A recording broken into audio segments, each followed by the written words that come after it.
Petrovin Jurnalis Academy 2020 kerjasama Petrovin Tribun Timur dan tentu saja SMA Negeri 17. Assalamualaikum warahmatullahi wabarakatuh.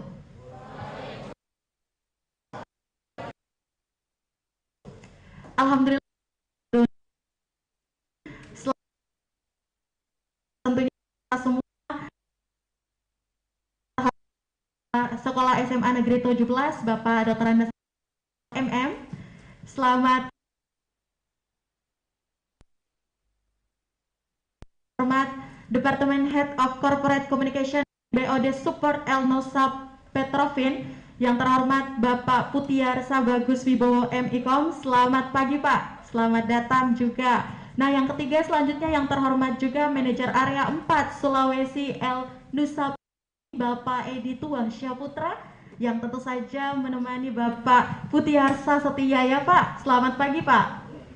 Nah, selanjutnya juga saya mau menyapa kepada yang terhormat Unit Head Integrated Terminal Makassar, ada Kak Khairil Prasetyo.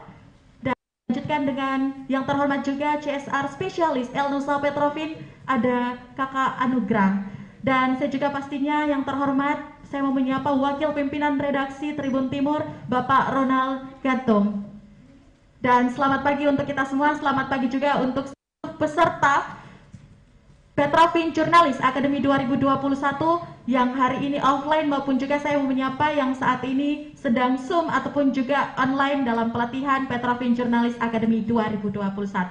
Alhamdulillahirabbil alamin. Puji syukur kehadirat Tuhan semesta alam yang telah mempertemukan kita semua sehingga kita semua pada hari ini bisa berjumpa, berbagi dan pastinya bersilaturahmi dan nantinya akan sharing ilmu secara bersama-sama.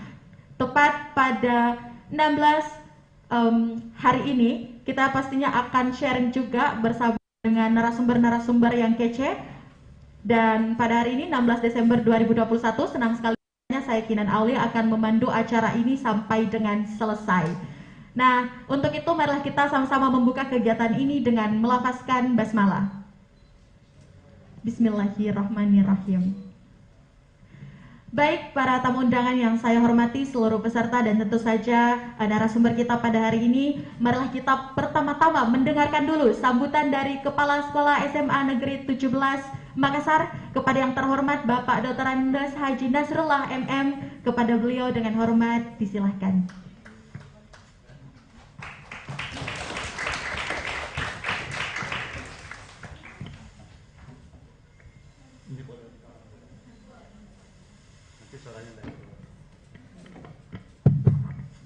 Ya, bismillahirrahmanirrahim. Assalamualaikum warahmatullahi wabarakatuh. Dan selamat pagi. Alhamdulillah rabbil alamin. Wassalatu wassalamu ala asyrafil anbiya wa mursalin sayyidina wa ala alihi wa sahbihi ajma'in. Yang saya hormati Bapak Wakil Pimpinan Redaksi Tribun Timur, Pak Ronald, senang bertemu Bapak. Yang saya hormati Bapak narasumber dari yang besar. Yang saya hormati Adinda, rekan-rekan semua dari jajaran Tribun Timur.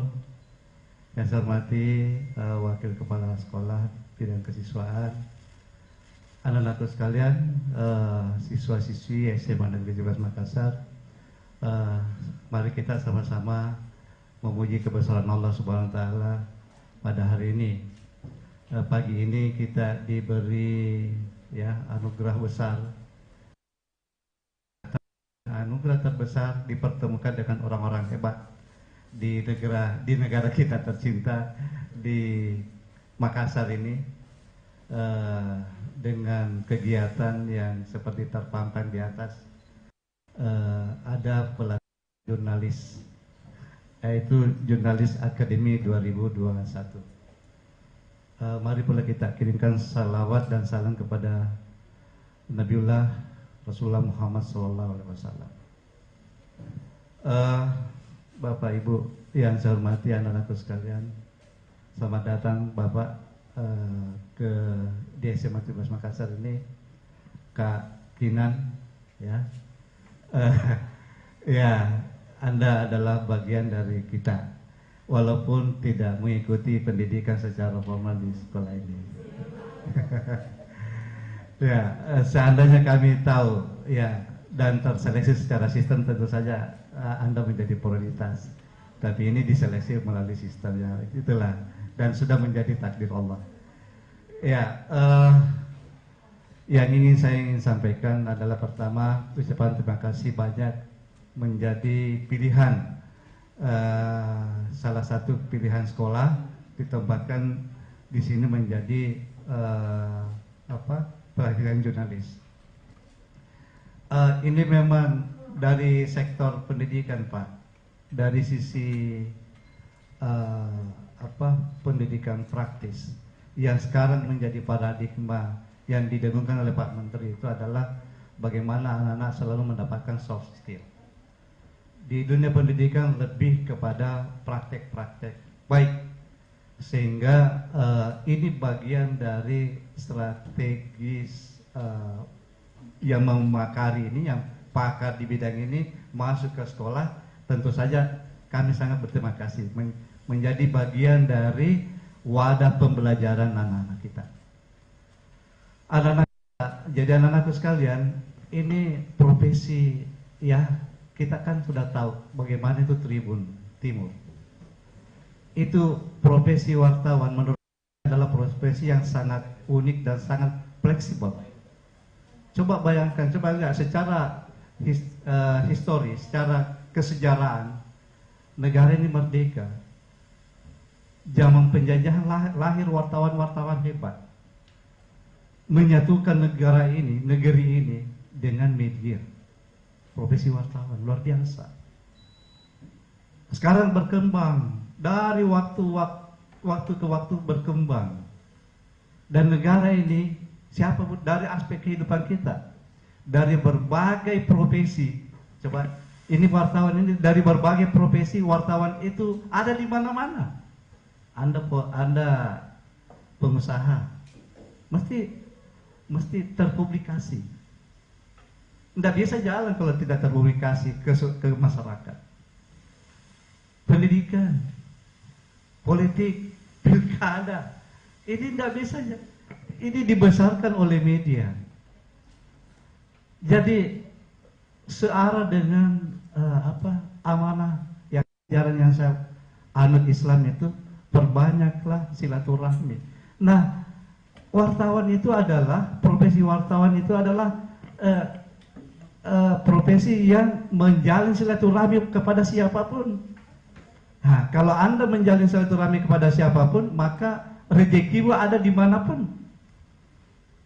Jadi untuk memperbanyak rezeki kita adalah perbanyak silaturahmi. Nah, sekarang wartawan kita akan mengikuti pelatihan ini untuk memberi soft skill kepada anak-anak semua. Perhatikan baik-baik, tangkap baik-baik, dan renungkan baik-baik setelah pulang, dan menjadilah bagian dari ini. Jangan semuanya jadi, mau semua Pak, biasanya anak mau jadi apa nak? Dokter. Mau jadi apa nak? Dokter. Kebanyakan dokter, karena mungkin turunannya turunan dokter. Ya. Enggak masalah, tapi itu menjadi tantangan bagi kita untuk menjadi wawasan kita bahwa berbagai macam profesi itu sangat bagus kalau kita tekuni. Salah satu ini, coba, saya yakin manfaatnya luar biasa. Artinya menjadi bagian dari media itu, kita hidup di mana-mana, pergi di mana-mana, bergaul di mana-mana, makan enak, tidur enak, ya kan? Jadi ini luar biasa nak. Jadi jangan disempitkan pikiran kita dengan profesi yang pada lingkup rumah tangga kita, tapi coba kembali keluar.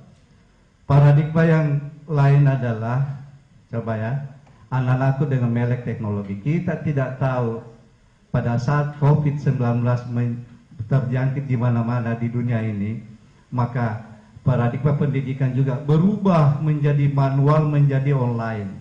Begitu juga media.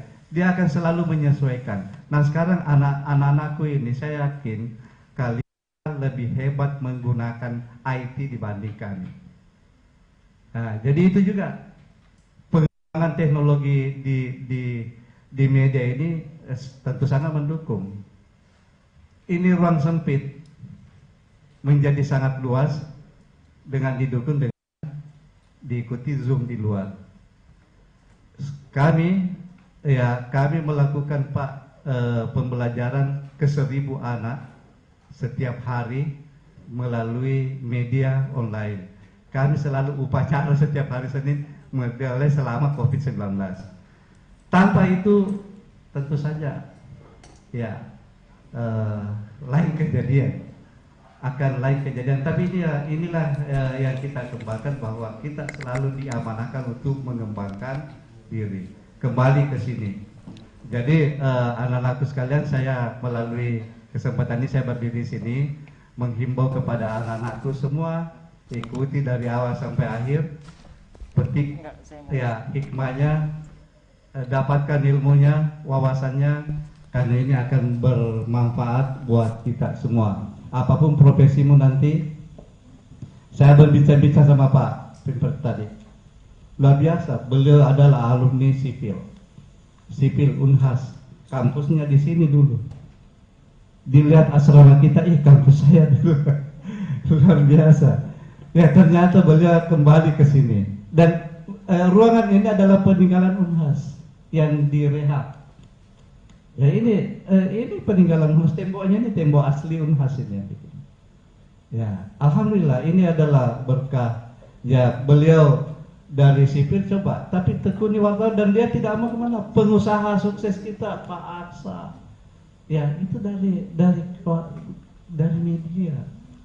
Luar biasa. Jadi saya anggap media ini mengedukasi, mendidik kita semua, apapun profesi kita. Apapun profesi kita, dan apapun profesi kita akan bisa menjadi bagian dari media apabila kita tekuni itu, kita tahu ilmunya, kita tahu wawasannya. Jadi ayo dapatkan soft skill dari sekarang, ya, untuk kita manfaatkan kedatangan beliau-beliau ini ke sini. Jangan sia-siakan. Bulan lalu ada juga namanya Pak kan ini berbagai instansi masuk ke sekolah.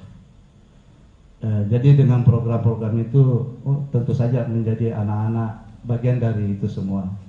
Jadi dari aspek misalnya dari BNN, dari kejaksaan, dari kepolisian, ya dari kesehatan, dari lingkungan, itu macam-macam. Jadi semuanya memberi kontribusi besar terhadap keterampilan anak-anak, terutama dari wawasannya. Jadi anak-anak berterima kasihlah kepada Tribun Timur dan timnya, para narasumber telah memilih sekolah kita untuk menjadi bagian, memberi pembelajaran kepada kita semua. Kemudian terakhir, di samping kami berterima kasih, kami perlu minta maaf apabila ada hal-hal yang tidak berkenan, karena sekolah kami ini sekarang ini Pak habis semesteran. Jadi anak-anak hari ini memang aktivitas di sekolah tinggal dia ini masa pengelolaan nilai. Jadi anak-anak tidak terlalu banyak lalu lalang, dan juga pesan sama tadi pesannya Kak Finan ya. Untuk selalu menggunakan protokol kesehatan. Jangan lalai.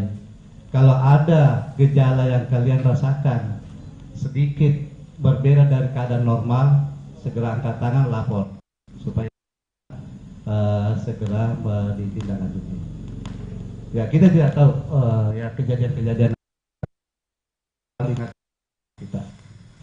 Jangan ada yang pingsan, jangan ada yang enak badan. Kalau ada yang merasa tidak enak badan, langsung angkat tangan, lapor. Ya, sekali lagi saya secara pribadi maupun secara kedinasan dari SMA Negeri Makassar mengucapkan terima kasih banyak Bapak Ibu sekalian atas kedatangannya ke sini, dan mohon maaf apabila ada hal-hal yang tidak berkenan. Selamat melakukan beraktivitas Akademi Jurnalis Akademi 2021 dan semoga bermanfaat, semoga mendapat ridho dari Allah Subhanahu wa taala. Demikian, billahi taufiq wal hidayah. Assalamualaikum warahmatullahi wabarakatuh.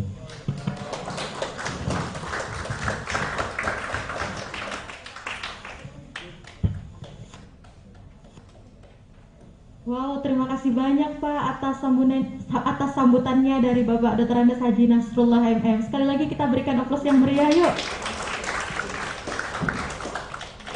Kayaknya tuh dengar suara beliau tuh di belakang. Masya Allah banget ya suaranya, kayak adem banget Pak. Baik, nah untuk itu sebelum kita melangkah ke sambutan selanjutnya, kita mau sapa dulu nih teman-teman yang sudah join Zoom yang saat ini sudah mencapai 100 orang. Wow, kita berikan aplaus. Tentu saja dalam kegiatan Petrovin Jurnalistik Akademi 2021 ini, yaitu kerjasama El Nusa Petrovin, Tribun Timur, dan tentu saja SMA Negeri 17, sangat antusias sekali ya teman-teman dari sekolah yang lain, teman-teman siswa dari SMA yang lain juga dalam mengikuti pelatihan ini. Namun kayaknya kali ini kita masih ada yang kurang deh kalau sambutannya cuma dari kepala sekolah. Dan tentu saja bukan hanya itu, karena dalam kegiatan ini kita akan mendengarkan juga sambutan dari Departemen Head of Corporate Communication and BOD Support El Nusa Petrovin. Kita berikan tepuk tangan yang meriah kepada Bapak Putiara Bagus Wibowo MIKOM. Silahkan Pak, dengan hormat saya silahkan. Terima kasih Mbak Tina. Assalamualaikum warahmatullahi wabarakatuh. Selamat pagi. Saya ucapkan kepada Bapak Dr. Andes Haji Nasrullah MM, Kepala Sekolah SMA 17 yang sudah berkenan ya Pak untuk sekolahnya dijadikan menjadi pilot project. Jadi ini sebenarnya pertama kali Pak dilakukan di Indonesia. Acara El Nusa Petrovin Jurnalis Academy ini kita pilih secara khusus lokasinya di sini dan nanti akan diikuti di lokasi SMA lain di Indonesia. Terus kemudian tepuk tangan dulu. Kemudian saya ucapkan juga selamat pagi kepada Bapak Ronald Ngantung selaku Vice Editor in Chief dari Tribun Timur ya Pak. Terima kasih sudah berkenan hadir juga. Kemudian saya ucapkan selamat pagi kepada rekan saya Bapak Edi Tuah selaku Manager Operation Transportation Area 4, dan juga Bapak Ibu rekan guru yang mengikuti acara ini, serta rekan-rekan panitia dari El Nusa Petrovin. Ada tim saya, Mas Nugi, ada Mas Ahyar juga dari Makassar, dan mungkin yang tidak bisa saya sebutkan namanya, serta tidak lupa untuk adik-adik SMA Negeri 17 Kota Makassar. Pertama-tama saya ingin mengucapkan selamat dulu bagi SMA teman-teman adik-adik ini yang baru saja mengikuti UAS ya Pak ya, baru saja selesai ya. Semoga mendapatkan nilai yang baik semuanya dan bisa terus belajar dengan baik di SMA 17 ini. Kemudian berada di sini saat ini hari ini semacam nostalgia buat saya sendiri. Terus terang pada saat saya SMA itu nggak pernah dapat kayaknya soft skill seperti ini, apalagi gratis ya Pak ya.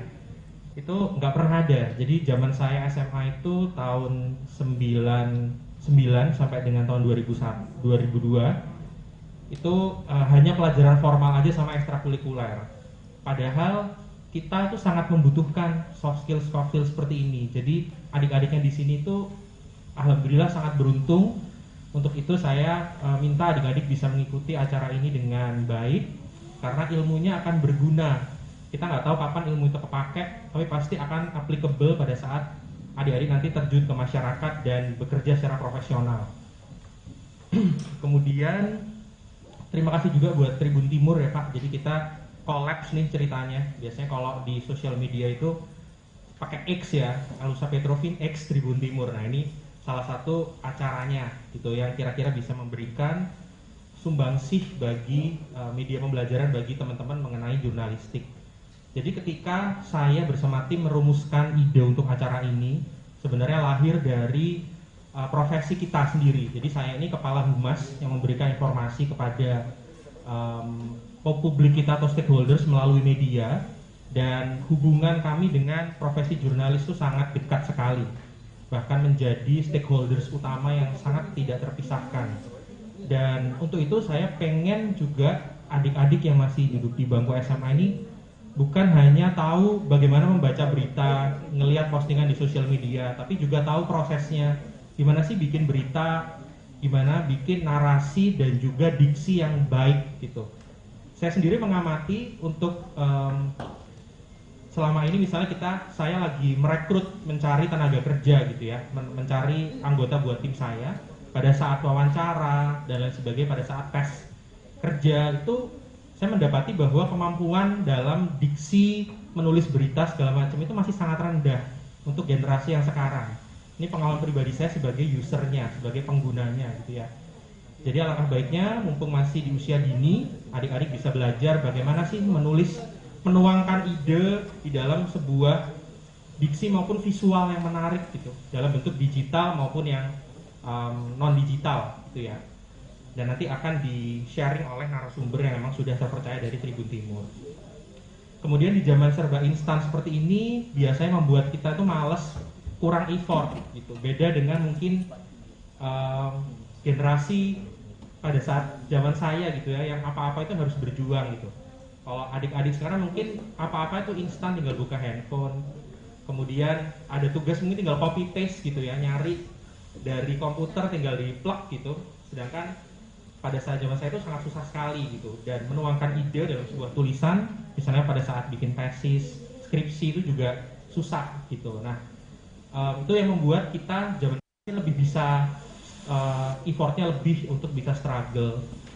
Dan saya juga pengen meskipun adik-adik ini hidup di zaman yang instan, tapi tidak mengesampingkan bahwa kita juga harus bisa ekstra effort ya, ekstra usaha dalam bagaimana kita meraih sesuatu yang terbaik, karena nanti kembali juga ke diri kita sendiri gitu. Kalau kita punya soft skill yang baik, selain mungkin kemampuan akademis yang baik, itu akan menunjang nanti teman-teman ini di bangku kuliah dan di saat bekerja seperti itu. Nah, salah satu soft skillnya ini bisa didapatkan dari jurnalis. Jadi bukan hanya ini tentang jurnalistik, tapi bagaimana teman-teman ini belajar nulis, belajar bikin konten gitu ya, meskipun mungkin secara basic gitu, tapi mohon dimanfaatkan dengan baik karena insya Allah pasti akan berguna seperti itu. Kemudian akhir kata, semoga acara hari ini sekali lagi bisa bermanfaat. Kemudian terima kasih juga sudah hadir di sini, baik yang offline maupun yang online yang ada di Zoom ya, dan bisa mengikuti acara dengan baik sampai selesai dan mendapatkan ilmunya, dan yang paling penting mengaplikasikan ilmu yang didapat, karena insya Allah akan sangat berguna. Dan juga nanti saya juga sedikit memaparkan mengenai perusahaan kami, Elnusa Petrofin, yang mungkin teman-teman di sini kurang tahu itu apa. Yang seperti tadi, Pak Dokter, macam ada profesi seperti saya, hubungan atau public relation, kemudian ada profesi seperti Mas Nugi di corporate social tentang CSR. Itu bisa juga memberikan bagi teman-teman terkait tentang profesinya satu dan lulus. Sedikit prakata dari saya kembalikan lagi ke Mbak Kinan. Terima kasih dan wassalamualaikum warahmatullahi wabarakatuh. Baik, kita berikan aplaus yang meriah dulu untuk Pak Arsya atas sambutannya. Nah, baik teman-teman semuanya dan seluruh tamu undangan yang saya hormati juga. Setelah tadi kita mendengar suara yang adem-adem, tadi juga barusan kita mendengar vokal yang sangat bagus sekali ya, dan artikulasi yang sangat baik. Kelihatan banget ini public relation yang sangat baik juga. Dan tentu saja nanti di sesi pelatihan jurnalistik seperti yang disampaikan oleh Pak Arsya sendiri, nanti beliau juga akan menyampaikan mengenai Elnusa Petrofin itu sendiri. Siapa tahu mungkin adik-adik setelah dari SMA Negeri 17 ada yang bisa bekerja di Elnusa Petrofin. Tentu saja ya.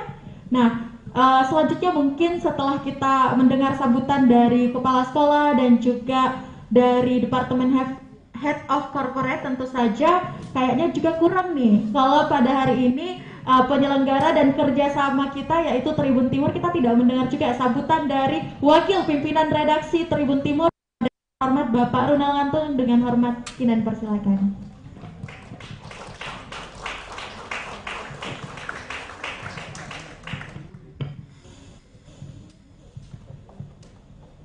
Assalamualaikum warahmatullahi wabarakatuh. Selamat pagi. Bapak-bapak dari Jakarta, dari Nusa Petrofin, Pak Kepala Sekolah, Pak Kepala Sekolah, serta siswa-siswi SMA Negeri 17 yang saya hormati. Ketika kita masuk pada acara pelatihan jurnalistik, kita harus tahu apa kaitannya dengan materi nanti yang adik-adik siswa akan terima. Ini pelatihan jurnalistik. Tahukah adik-adik apa yang dimaksud dengan jurnalistik? Jurnalistik adalah ilmu di dalam melaporkan. Jurnal, kalau mereka yang di bisnis tahu jurnal. Tiap hari orang-orang bisnis akan membuat jurnal, laporan keuangan tiap hari. Nah, jurnalistik juga adalah kegiatan yang berkaitan dengan laporan setiap hari. Pada umumnya itu laporan setiap hari dikerjakan oleh yang namanya media massa.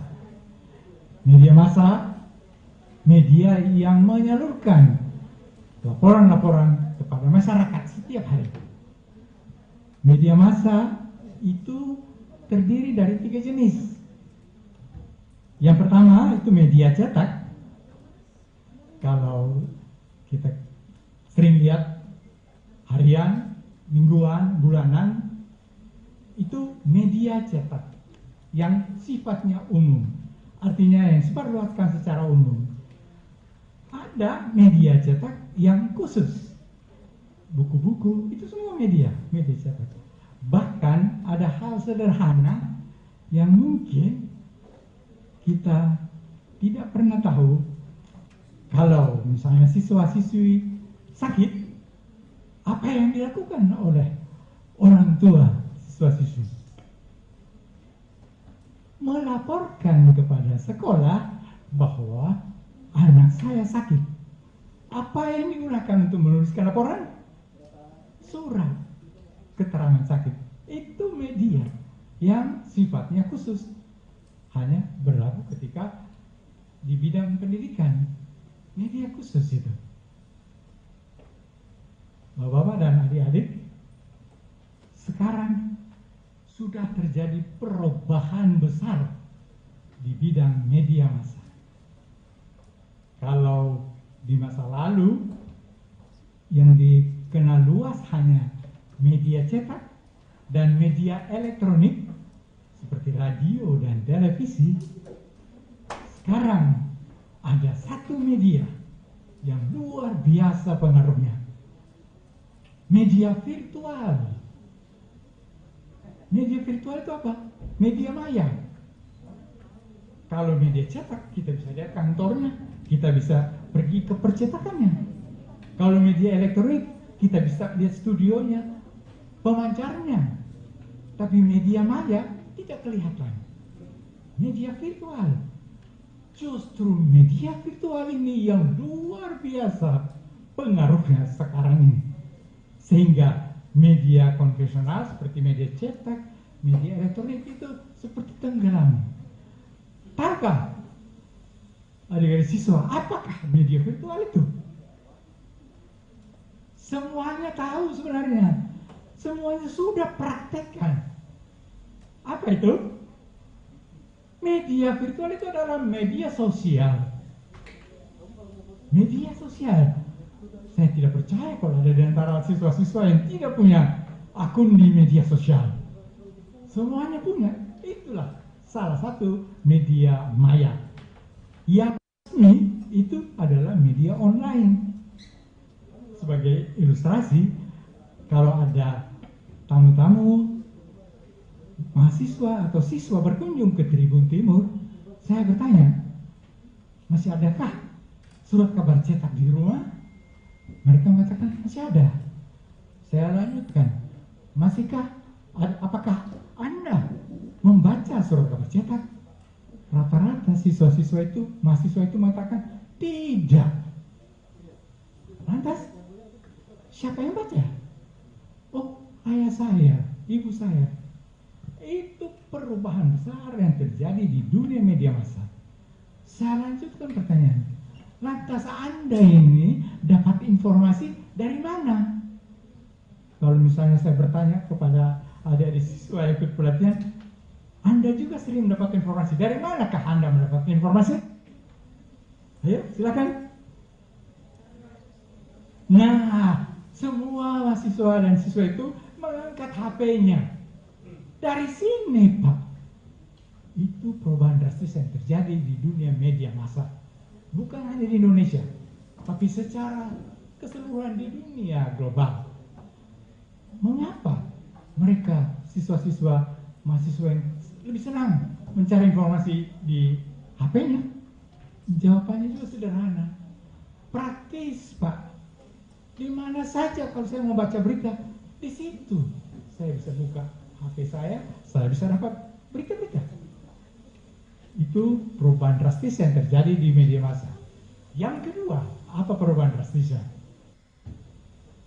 Di masa lalu, kalau ingin mengisi berita-berita di media cetak atau media elektronik, itu hanya boleh wartawan. Hanya wartawan yang bisa mengisi lembar-lembar surat kabar atau berita-berita di televisi dan radio. Sekarang terjadi perubahan. Media-media massa bisa diisi juga oleh masyarakat. Itu yang dikenal dengan jurnalisme warga. Artinya warga sudah bisa menjadi wartawan. Walaupun mereka tidak bekerja di surat kabar, mereka bisa jadi wartawan. Contohnya apa?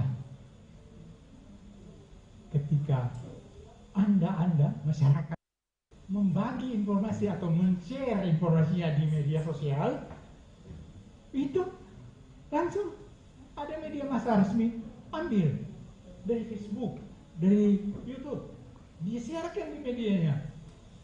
Siapa yang buat berita itu? Siapa yang menulis informasi itu? Kuasa masyarakat. Dan sekarang ini di media sosial banyak warga memiliki akun Facebook, Twitter, Instagram, YouTube. Kalau ada kecelakaan, pas warga itu di sana atau siswa-siswa ada di sana, mereka langsung bikin beritanya, masukkan di Facebook.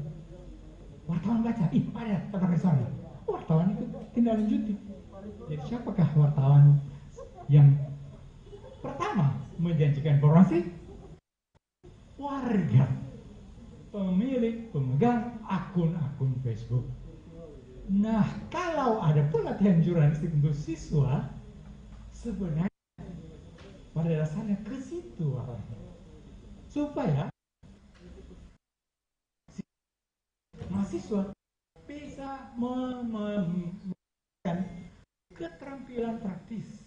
Bagaimana menulis berita, kemudian mereka bisa sajikan di medsos mereka.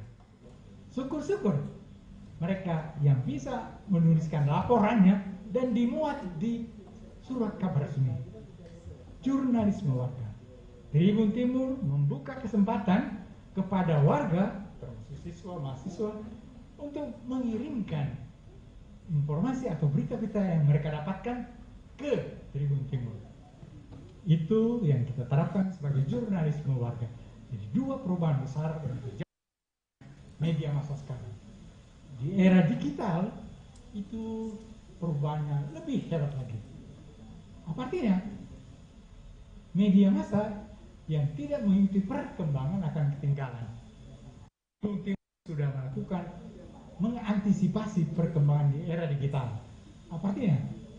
Tribun Timur menyiarkan informasinya tidak lagi pada media cetaknya, tidak lagi pada media online Tribun Timur, tetapi pada media sosialnya Tribun Timur. Contohnya, kalau ada berita-berita, itu wartawan kita menyiarkan langsung lewat Facebook Tribun Timur. Sehingga kalau adik-adik siswa yang punya akun Facebook, buka di Facebooknya, akan muncul berita Tribun Timur di Facebook. Kemudian Tribun Timur juga bagikan informasi ke YouTube. Kalau ada peristiwa-peristiwa, kita bagikan ke masyarakat lewat media sosial kita, yaitu YouTube Tribun Timur. Artinya, kesempatan untuk mengembangkan jurnalisme warga semakin besar. Pendidikan yang kita lakukan untuk siswa dan mahasiswa itu targetnya ke sana. Seperti Pak Kepala Sekolah ungkapkan dan Pak dari Nusa, pengalaman atau keterampilan jurnalistik itu bisa digunakan di mana-mana. Bisa digunakan ketika Anda menjadi pegawai negeri atau menjadi profesi yang lain, karena selalu akan ada laporan-laporan lewat tulisan Anda. Dan yang terpenting sekarang di era digital, ketika kita menyebarkan informasi lewat media sosial kita, apa yang paling menarik perhatian masyarakat? Tentu saja kita semuanya kalau ingin mengikuti informasi, kita mau lihat secara visual. Bagaimana sih ceritanya? Bagaimana gambarannya, kejadiannya? Itu berlangsung lewat penampilan video. Makanya dalam pelatihan jurnalistik kita ada khusus bagaimana mengambil peristiwa lewat video. Karena kalau kita bagi informasi ke YouTube, kalau hanya teks saja, itu tidak menarik perhatian. Mereka yang pemegang akun media sosial, khusus YouTube, mereka akan lihat, begini videonya ya. Ketika mereka melihat video, mereka mendapat gambaran yang jelas tentang peristiwa yang terjadi. Sehingga tidak mungkin lagi ada bilang, itu hoax itu. Ini ada videonya. Itulah sebabnya dalam pelatihan jurnalistik kali ini ada juga pelatihan khusus mengambil video. Seperti Tribun Timur, wartawannya semua sudah bisa mengambil peristiwa lewat video. Bahkan wartawan juga sudah harus bisa menceritakan peristiwa itu lewat narasinya, kata-katanya sendiri. Lebih dari itu, seperti MC kita, host kita, Kina, bukan hanya terampil sebagai pencari berita, tampil juga sebagai master of ceremony, kemudian menjadi host. Itulah sebabnya pada kesempatan ini, Tribun Timur ingin menyampaikan terima kasih besar sebesar-besarnya kepada kepala sekolah, wakil kepala sekolah SMA Negeri 17 dan kepada Nusa Petrovin dari Jakarta maupun Makassar yang sudah menjalin kerjasama untuk melakukan pelatihan jurnalistik ini.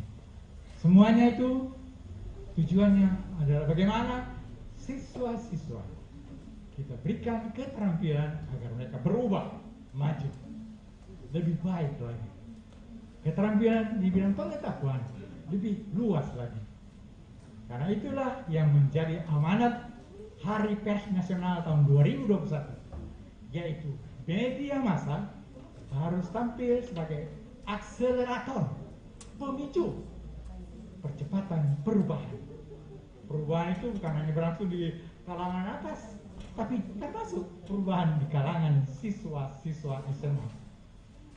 Sekali lagi, terima kasih untuk Nusa Petrovin, terima kasih untuk kepala sekolah, wakil kepala sekolah, dan terima kasih untuk siswa-siswa yang mengikuti pelatihan ini. Ini adalah kesempatan emas untuk Anda berubah makin maju, dan Anda bisa menjadi wartawan lewat tampilan Anda di media sosial Anda. Sekian, terima kasih. Wassalamualaikum warahmatullahi wabarakatuh.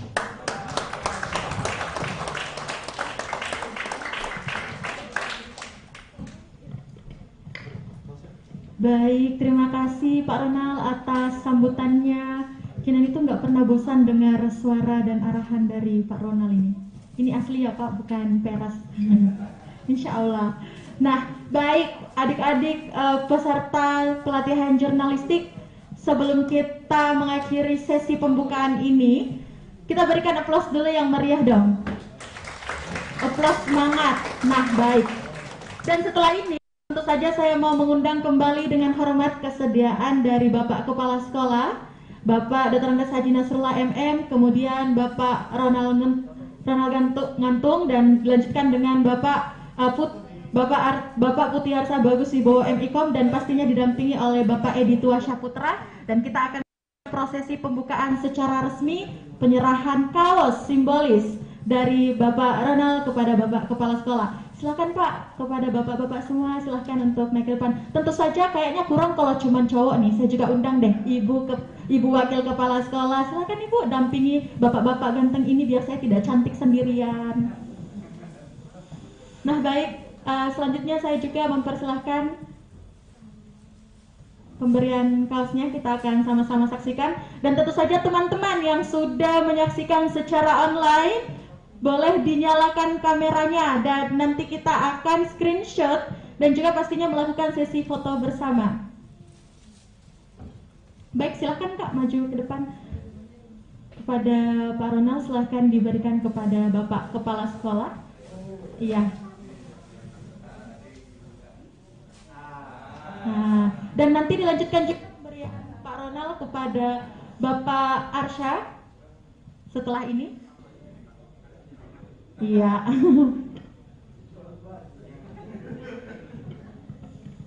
Iya, baik. Kita ambil sesi dokumentasi dulu. Boleh Pak agak munduran biar Pak Arsyanya juga kelihatan ibunya. Nah, baik. Silahkan teman-teman tim dokumentasi.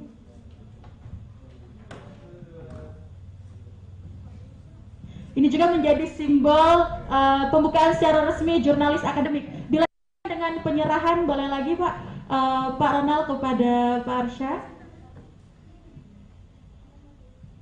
Nah, selaku penyelenggara kegiatan Petrofin, Elnus Petrofin ini juga ya, pelatihan jurnalis akademi ini juga.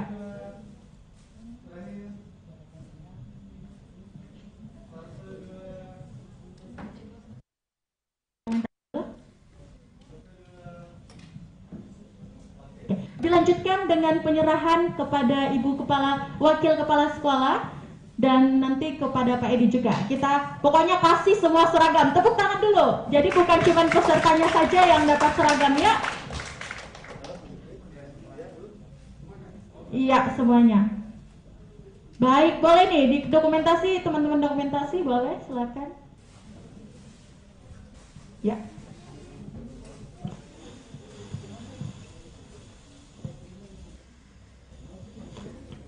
Oke, gimana? Oke, sudah.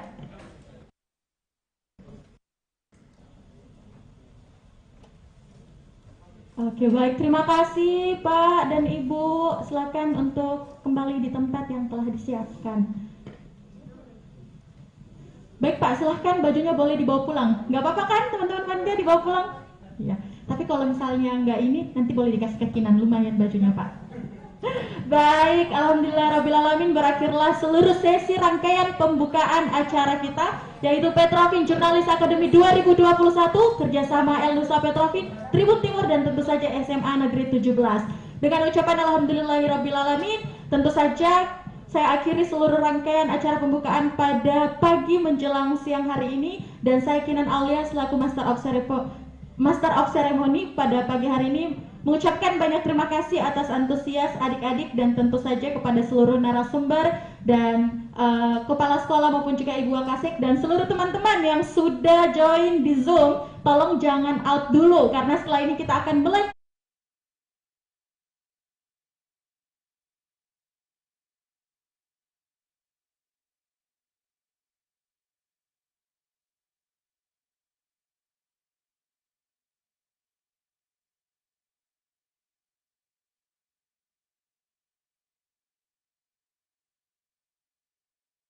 Kayaknya biar beka ya, nggak apa-apa ya. Untuk itu silahkan dulu Bapak, Ibu, dan seluruh adik-adik yang cantik dan ganteng dinikmati dulu konsumsinya. Kita ada waktu 5 menit lagi, setelah itu nanti Kak Kinan sampaikan juga sebelum kita masuk di materi pertama. Tentu saja kita akan post test, pretest dulu, mohon maaf. Nah, pretestnya ini udah disiapin sama teman-teman dari CSR Spesialis Elnusa Petrofin, ada Kak Anugrah. Nanti adik-adik di sini bingung, Kak Anugrah yang mana Kak? Yang mana dari tadi disebutin. Jadi itu dia yang sendiri paling ganteng pakai baju warna merah. Udah biasa lihat baju seperti ini kan di Pertamina? Di Petrofin juga kan? Ya udah, tepuk tangan dong untuk Kak Anugrahnya. Baik. Kak Anugrah ini orang yang paling setia nih kayaknya. Kenapa Kak Kinan bilang setia? Karena dari awal pertama datang sambil menunggu Pak Arsya dan Pak Edi dari tadi loh Pak, setia banget, sabar banget.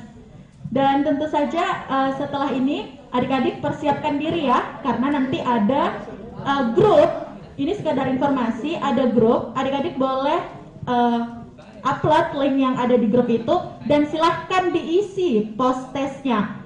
Jadi diisinya terserah aja, nggak usah nuntut saya harus dapat 100 nih, nggak, karena ini cuman pretest, mohon maaf, pretest. Jadi nanti itu akan menentukan perbandingannya ketika adik-adik sebelum mengikuti pelatihan dan sesudah mengikuti pelatihan jurnalistik ini. Jadi nanti kita mau lihat nih apakah ada perubahan, perkembangan pengetahuan.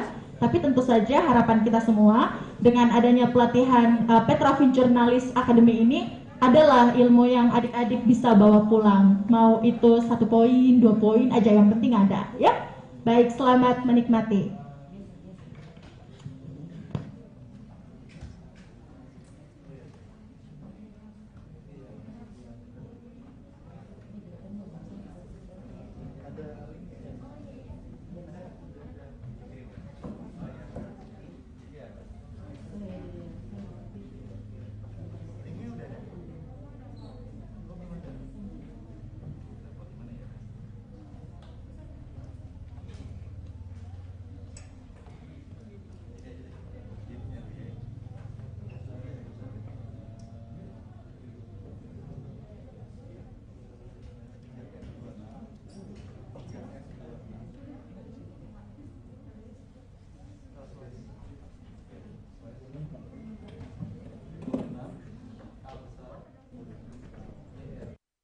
Jadi grupnya sementara disiapkan, nanti adik-adik harus cek HP ya.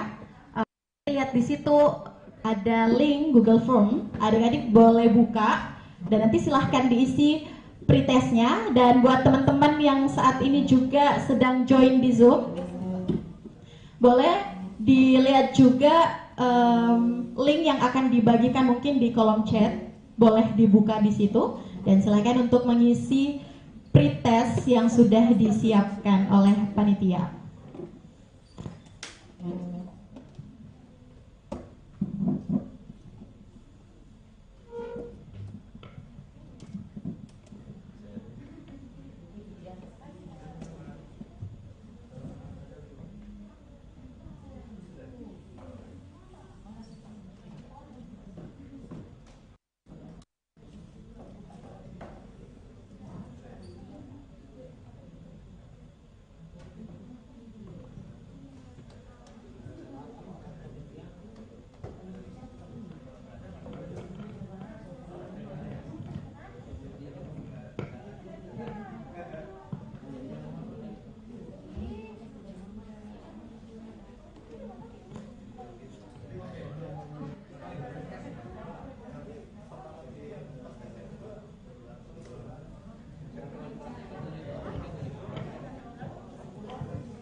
Ya baik adik-adik, sudah dilihat grupnya, post testnya gimana, udah masuk link Google-nya?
Kan kalau isiannya tidak mesti benar ya, benar lebih bagus.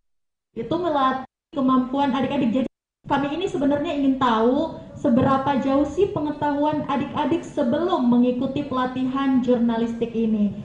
Dan tentu saja setelah ini juga yang tadi Kak Kinan dari awal sekali sampaikan, kalau kita nanti ada giveaway juga buat buat penanya-penanya terbaik dan nanti yang menjawab pertanyaan juga. Nah, untuk itu pada saat ini tentu saja Kak Kinan juga mau memperkenalkan ada 3 pembicara ataupun juga 3 narasumber kita pada pelatihan Petrovin Jurnalistik Academy 2021 ini. Yang pertama ada pembicara pertama dari Tribun Timur juga. Beliau juga merupakan manajer video di mana manajer digital tribuntimur.com, dan pastinya beliau juga akan membawakan materi pengetahuan dasar jurnalistik. Kayaknya kita kurang ini ya kalau belum lihat beliau untuk gabung bersama-sama kita di depan. Untuk itu kita undang dulu deh ke depan kepada yang terhormat Bapak Mansur A. Dengannya Kak Kinan persilahkan untuk maju ke depan. Silakan Pak duduk di depan. Nah, jadi teman-teman sekalian, nanti Pak Mansur ini akan membawakan materi tentang pengetahuan dasar jurnalistik. Nah, Pak Kinan panggil apa nih Pak? Pak atau Kak? Kakak aja ya. Mumpung lagi nggak di kantor Pak, jadi panggil kakak aja. Baik. Nah, jadi nanti adik-adik biar lebih akrab boleh panggil Kak Mansur biar kelihatan lebih muda aja gitu. Nah, adik-adik nanti silahkan berikan pertanyaan terbaiknya, ikuti materinya dengan baik. Sekali lagi Kak Kinan ulang, Pak Mansur nanti akan memberikan materi dengan judul pengetahuan dasar jurnalistik. Jadi dasar-dasar dari jurnalistik, adik-adik nanti bakalan diberikan ilmunya oleh Pak Mansur. Mungkin tanpa berlama-lama ya, adik-adik boleh dari sekarang siapkan pulpen, kertas, atau juga boleh ditulis di memo kalau misalnya nggak bawa pulpen dan kertas. Untuk itu mungkin langsung saja dengan hormat kepada Bapak Mansur, silahkan waktu dan tempat. Kita berikan dulu aplaus yang meriah kepada Pak Mansur.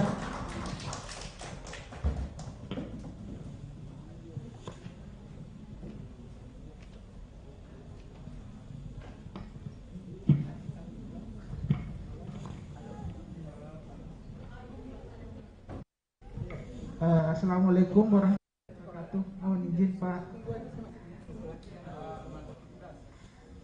Selamat pagi menjelang teman-teman, mungkin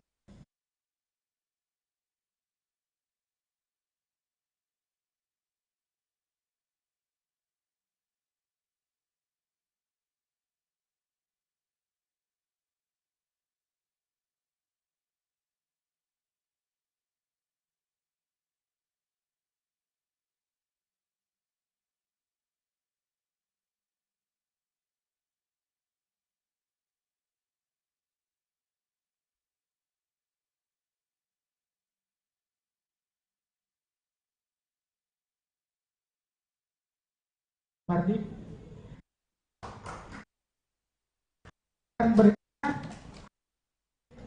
salah satu fotografer, videografer terbaik yang dimiliki Tribun Timur saat ini. Beliau dedicated dari Tribun Timur, juga dikenal sebagai salah satu tapi sebelum saya perkenalkan narasumber ini, saya mau teman-teman peserta yang hadir di sini maupun yang di live Zoom, saya mau bertanya, ada yang penggemarnya PSM Makassar di sini?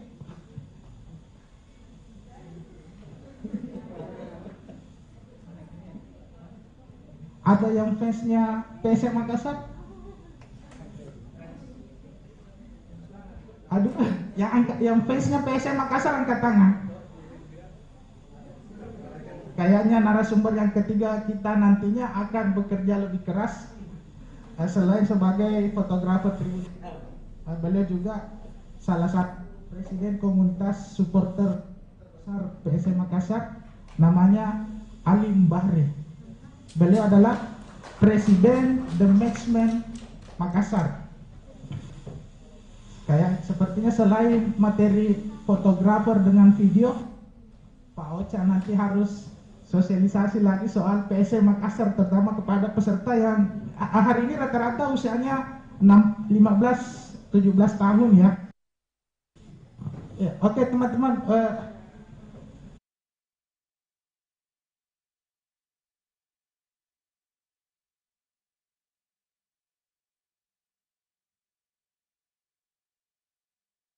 lama di sini ya, mengingat hampir semua sebenarnya yang ingin saya sampaikan sudah dibahas tadi sama Wapemret Tribun Timur, Pak Ronald. Pak Ronald hampir 50-60 tahun jadi wartawan. Sementara saya baru 16 tahun jadi wartawan. Dibanding Pak Ronald, saya tadi mendengar pemaparan Pak Ronald, dia sudah membahas soal jurnalis, apa itu jurnalis, baik secara harfiah maupun secara praktis. Pak Ronald sudah bisa mungkin dimulai slide.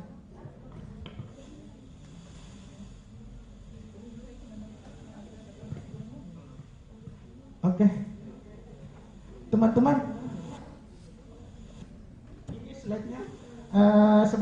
Wartawan sih seharusnya salah satu etika mendasar dari wartawan ini yaitu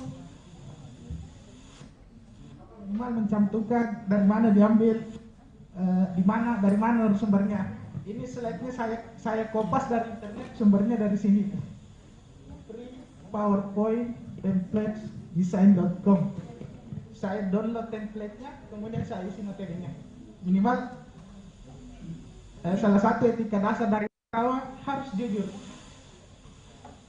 Itu teman-teman, makanya nanti saya mungkin tidak akan membahas secara khusus detail tentang teknis bagaimana menjadi jurnalis, bagaimana menjadi wartawan. Nanti Pak Edi yang mungkin akan lebih detailnya, saya di garis besarnya saja. Next. Harapannya teman-teman peserta, mudah-mudahan jurnalis akademi hari ini minimal 4 poin ini, 4 poin ini kita bisa dapat. Yang pertama, peserta baik yang offline maupun yang online bisa memahami tentang kode etik jurnalistik. Kenapa yang kode etik ini yang lebih awal harus kita ketahui? Karena ini terkait dengan dasar-dasar atau aturan-aturan yang harus kita pahami sebelum menjadi seorang jurnalis. Hal-hal teknis, bagaimana cara mendapatkan berita, bagaimana cara memperlakukan narasumber dan lain sebagainya akan kita pahami, akan kita pelajari selama kita berproses menjadi seorang jurnalis. Tapi yang paling penting melakukan aktivitas jurnalistik, hal mendasar yang harus kita lakukan adalah memahami kode etik atau rule of the game, bagaimana seharusnya menjadi seorang jurnalis. Kemudian yang kedua akan terkait dengan bagaimana persiapan sebelum melakukan peliputan. Kemudian yang ketiga, setelah naskah liputan sudah ada, hal lainnya yang harus kita lakukan adalah membuat berita. Kemudian yang keempat, terkait dengan kondisi terkini saat ini, tantangan jurnalistik dengan media online. Tadi sudah dibahas sama Om Ronald bahwa salah satu tantangan saat ini adalah media-media sosial, di mana semua orang atau citizen journalism atau jurnalisme warga, semua orang bisa melaporkan semuanya lewat media sosial. Next. Teman-teman sekalian, pada saat membuat materi ini, saya coba-coba mengetik di Google, apa sih manfaat menjadi jurnalis? Tentu itu pertanyaan mendasar sebelum kita melakukan aktivitas jurnalis atau kita memutuskan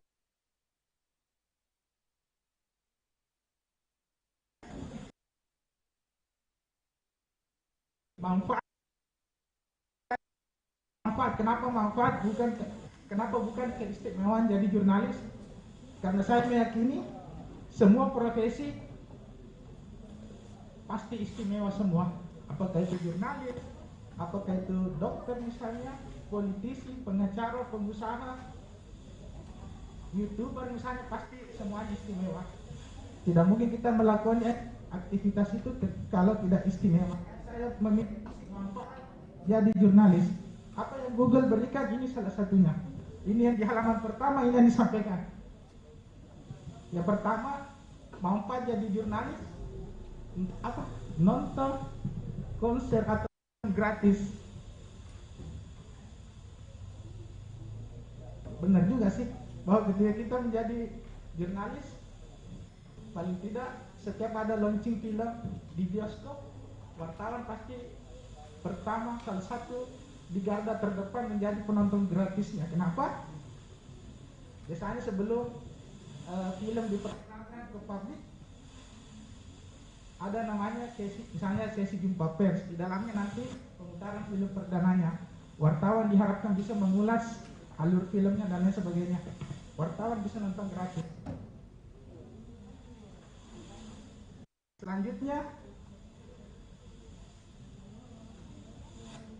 ini yang tadi masih poin yang tadi, apa mau jadi jurnalis? Makan enak. Hal-hal praktis sebenarnya. Dan saya kira teman-teman yang jadi wartawan, ya ini hal biasa. Apa yang disantap oleh narasumber, itu yang disantap oleh jurnalis, pasti itu. Ini based on Google ya. Kita bicara based on Google manfaat jadi jurnalis. Ini yang poin ketiga sedikit lebih serius, bahwa wartawan itu mengetahui hal lebih cepat dibanding orang lain. Pasti. Kenapa? Karena wartawan secara profesi kita menyampaikan informasi kepada publik. Paling tidak informasi itu lebih dulu kita ketahui dibanding orang lain. Yang keempat ini, jalan-jalan ke luar negeri gratis. Ada juga benarnya, meskipun tidak sepenuhnya benar ya. Kalau ditanya tadi Om Ronan, wakil pemimpin redaksi Tribun Timur, mungkin setiap tahun atau per 3 bulan, per 6 bulan ke luar negeri. Waktu aktif sebagai wartawan. Saya beberapa kali keluar, dan hampir semua wartawan saya kira yang mungkin 5 tahun ke atas sudah pernah merasakan fasilitas ini. Pak Ocha misalnya ketika meliput di kemarin masih aktif meliput di PSM Makassar, jalan ke luar negeri pasti, terutama ketika PSM bertanding di luar negeri. Saya pribadi mengelilingi Sulawesi Selatan, 24 kabupaten di Sulawesi Selatan. Di tahun kedua saya jadi wartawan. Saya masuk jadi wartawan di Tribun Timur 2006. 1 tahun, 12 bulan lebih saya jadi wartawan. Saya sudah mengelilingi 24 kabupaten kota di Sulsel. Ini baru 1 tahun jadi wartawan. Daerah terakhir yang saya kunjungi, saya ingat persis di memori saya adalah Kabupaten Selayar yang baru-baru ini terdampak gempa 14 Desember ya. Ada yang sudah pernah ke Selayar di sini? Ada? Ada yang sudah pernah ke Kabupaten Selayar? Berarti peserta di sini apa istilahnya, kurang piknik ya? Jalan-jalan lah, terbanyak aktivitas jalan-jalannya. Itu teman-teman salah satu.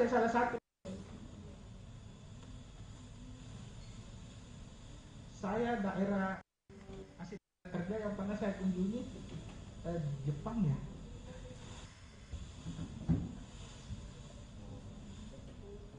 Kemudian berikutnya mempunyai jaringan pertemanan yang luas, itu pasti. Kenapa? Karena kita wartawan dituntut untuk memperbanyak jaringan. Kenapa? Karena semakin berkualitas seorang reporter, seorang jurnalis, berarti jaringan pertemanannya juga semakin luas. Di kategorisasi wartawan terbagi 3 ya. Ada namanya wartawan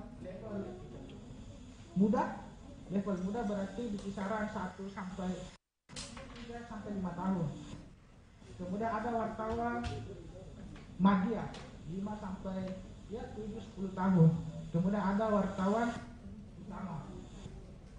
utama ini 10 tahun ke atas.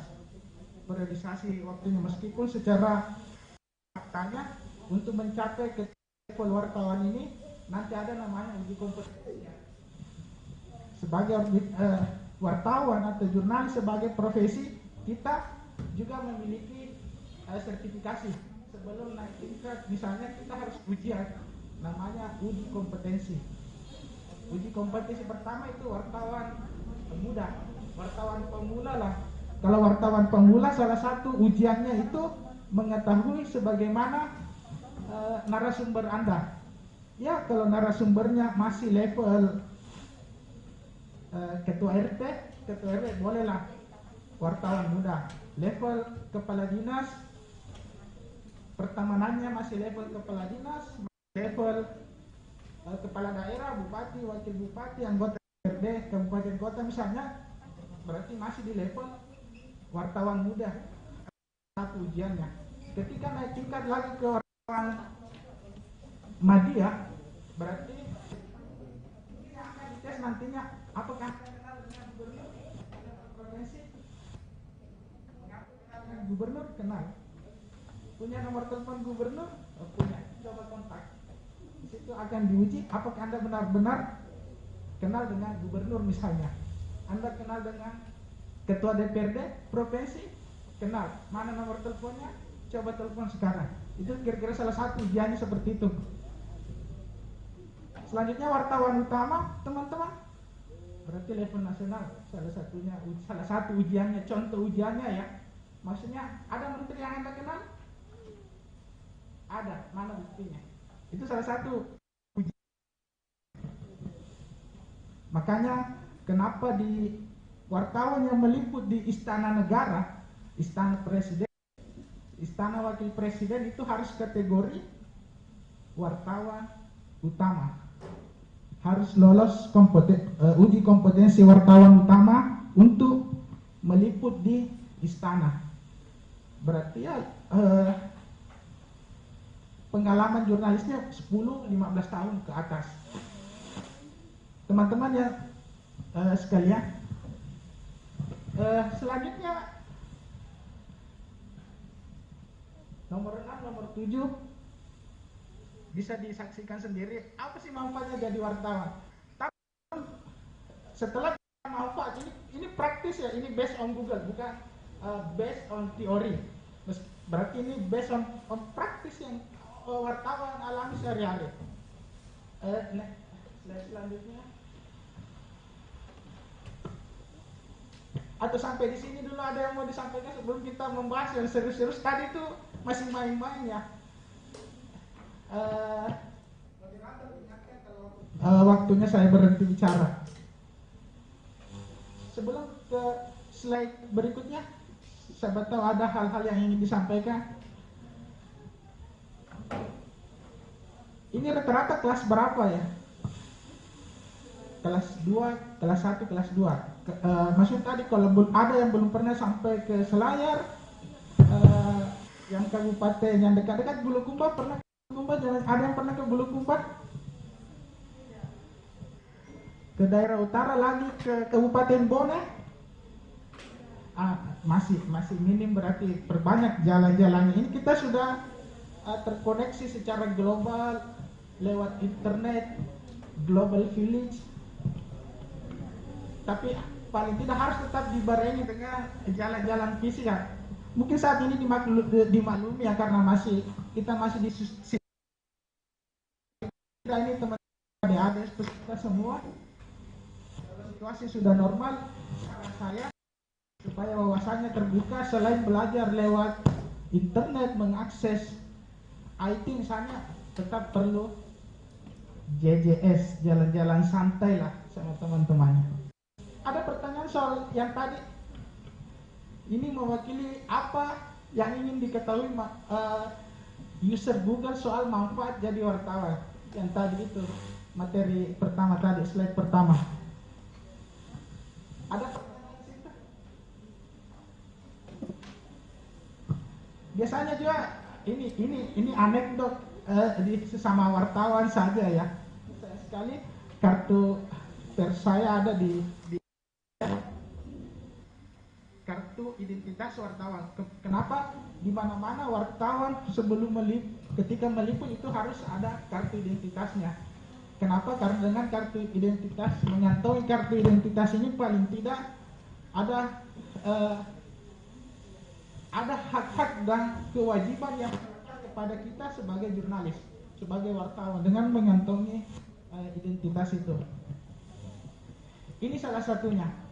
Karena kita jurnalis atau wartawan atau reporter bekerja mewakili kepentingan perpanjangan tangan publik, hak publik untuk mengetahui sesuatu, right to know, maka kita wartawan bekerja dipayungi atau dilindungi oleh undang-undang. Teman-teman menyebutnya keistimewaan wartawan. Bagi saya itu adalah konsekuensi ketika kita memilih untuk menjadi wartawan.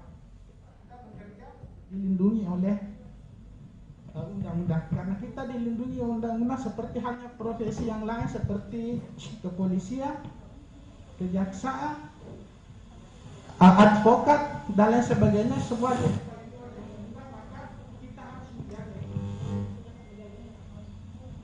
maka kita harus menjaga profesi ini. Kenapa?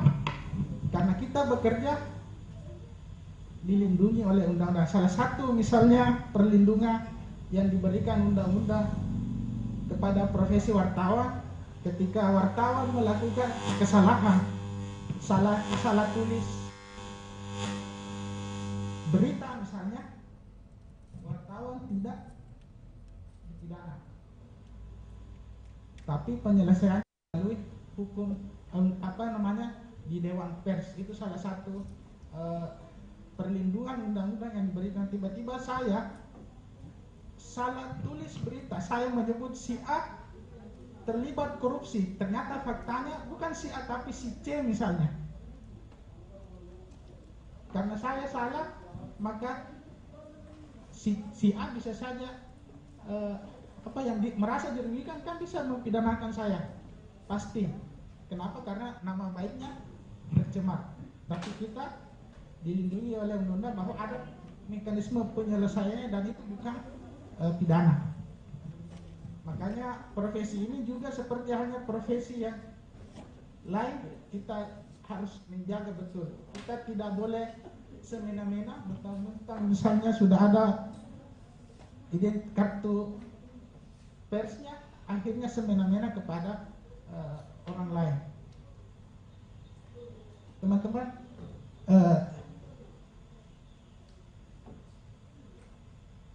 selanjutnya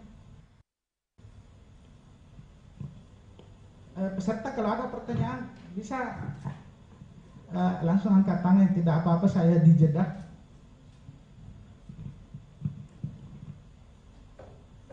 Kenapa materi ini dimulai dengan kode etik jurnalistik? Karena kode etik ini yang diatur dalam undang-undang ini yang mengikat profesi menjadi seorang jurnalis. Kita bekerja dengan kode etik ini. Tentu saja kode etik ini sifatnya masih umum. Nanti ada penjelasan khususnya secara garis besar. Mungkin waktu sampai jam 12 belum cukup untuk memahami secara detail.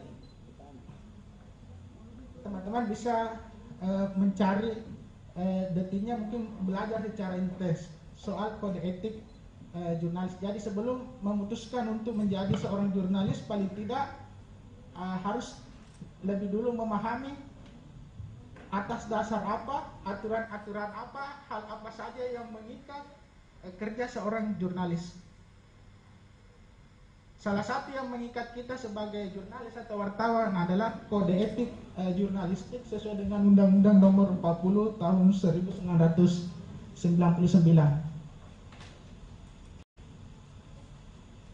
Pasal 1.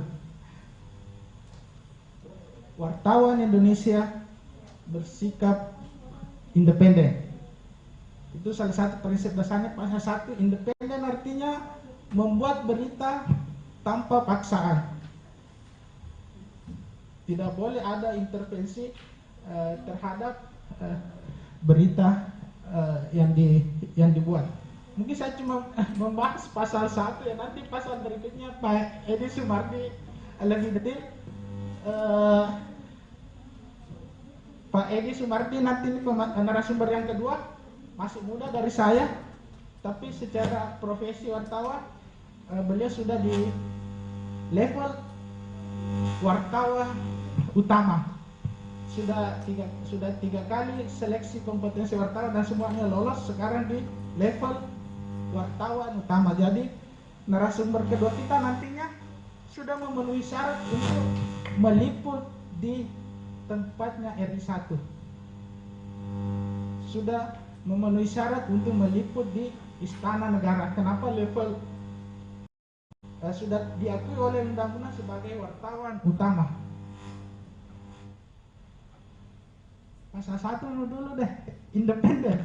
Independen artinya meliput, membuat berita tanpa paksaan. Tidak boleh diintervensi. Baik, salah satu penekanannya nanti diintervensi itu adalah bahkan oleh pemilik media. Pemilik media tidak boleh mengintervensi wartawan ketika mencari, meliput, membuat berita. Pasal 1 dari 11 pasal ya. Demikian mungkin dari saya, slide-nya nanti teman-teman panitia, teman-teman dari panitia bisa membagikan kepada semua peserta bagaimana cara membuat berita, terutama yang paling dasar, misalnya 5W 1H itu biasa teori dasarnya ya. 5W 1H, Pak Edi nanti bisa menjelaskan secara detail. Demikian dari saya, kalau ada pertanyaan bisa lewat moderator. Terima kasih. Wow, kita berikan dulu aplaus yang meriah untuk Bapak Mansur AM selaku manajer online Tribun Timur. Wow, keren sekali ya materinya dengan slide-slide yang ditampilkan. Tapi kayaknya ini slide-nya masih ada 20 ya Pak. Nanti ini slide-nya dibagi gratis untuk semua adik-adik peserta yang offline maupun juga online yang saat ini bergabung dengan kita semua. Nanti bakalan di-share sama panitia, jadi pantengin terus grupnya ya. Jadi setiap materi nanti slide ataupun juga PDF-nya nanti di-share ke sana. Nah baik, sebelum kita melangkah ke materi selanjutnya, ada yang ingat enggak tadi Kak Kinan di awal bilang apa? Dapat apa? Dapat apa? Wih, kayaknya kalau bilang hadiah kenceng. Dapat apa? Hadiah. Mau hadiah enggak? Mau. Tapi ada syaratnya. Mau duit enggak? Wow, duit kayaknya cepet nih. Pilih hadiah barang apa duit? Jelas nih, duit ya. Nah baik, kalau untuk mendapatkan hadiah, tentu saja teman-teman dari panitia pelaksana dari Petrovin Elnusa Petrovin juga maupun juga Tribun Timur sudah menyiapkan special giveaway untuk teman-teman peserta yang offline maupun juga online yang saat ini mengikuti. Sebelum kita melangkah ke materi selanjutnya, ke materi fotografi dan videografi, Kak Kinan akan mempersilahkan kepada 2 orang gabung. Kak, di Zoom-nya suara saya sudah bisa sampai ke sana. Nah baik teman-teman online, ini kameranya yang mana nih? Baik, teman-teman online yang saat ini menyaksikan, hai, boleh dinyalakan dulu kameranya. Jadi Kak Kinan mau bagi-bagi hadiah nih. Mumpung hari ini saya kayaknya kaya banget nih hari ini. Jadi syarat dan ketentuannya, dan teman-teman juga jangan sedih yang hari ini juga sudah berada di lokasi. Syarat dan ketentuannya itu mudah-mudah sekali. Yang pertama, teman-teman pertanyaan dengan materi yang disampaikan Pak Mansyur. Dan yang kedua nanti kita berikan satu pertanyaan dan yang bisa menjawab akan mendapatkan voucher belanja 100.000. Lumayan kan jajan, atau di sini duit jajan sedikit banget ya kalau 100.000. Mau 1 juta? Ya, tunggu saya jadi presiden dulu ya nanti. Baik, nah Kak boleh slide-nya tadi dimatikan dulu biar nggak ada yang nyontek, biar nggak curang. Oke, kita mulai dari teman-teman yang online. Teman-teman yang online boleh kasih saya feedback. Halo semuanya. Jadi buat teman-teman, boleh pertanyaannya ditulis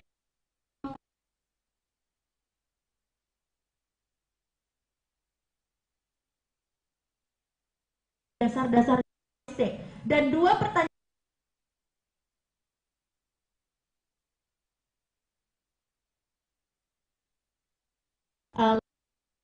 berlanjut ke pemateri kedua. Dan teman-teman boleh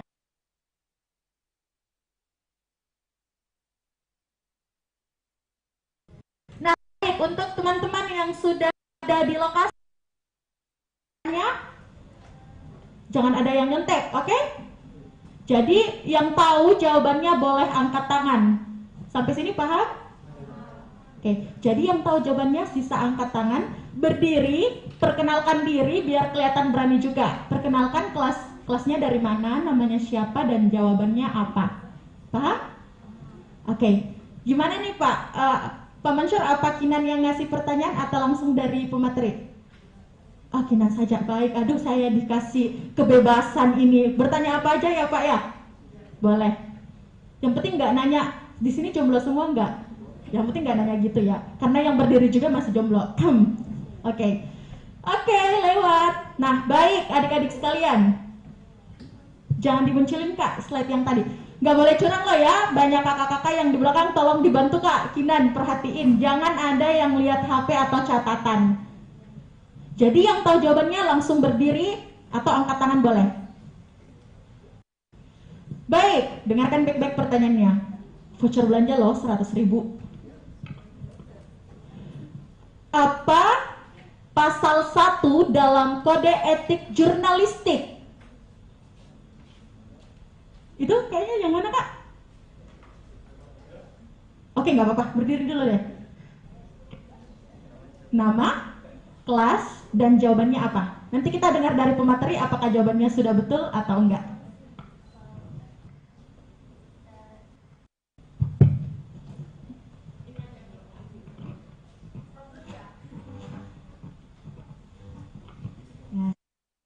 Wabarakatuh. Nama saya Zahra Sikuraini dari kelas 11 IPA 3.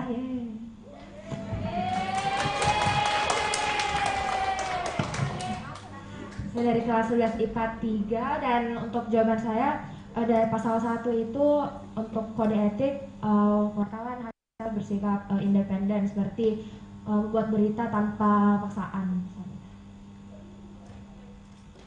Oke, terima kasih.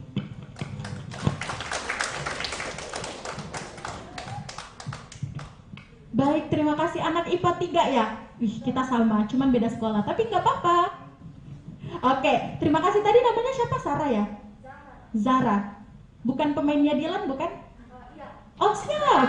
Mengaku banget dia Sarah ini, untuk cantik. Oke, baik Sarah. Nah, kita akan dengarkan dulu ya jawaban dari Pak Mansyur apakah sudah benar atau salah. Tapi kalau Sarah salah, nggak dapat hadiah nggak apa-apa?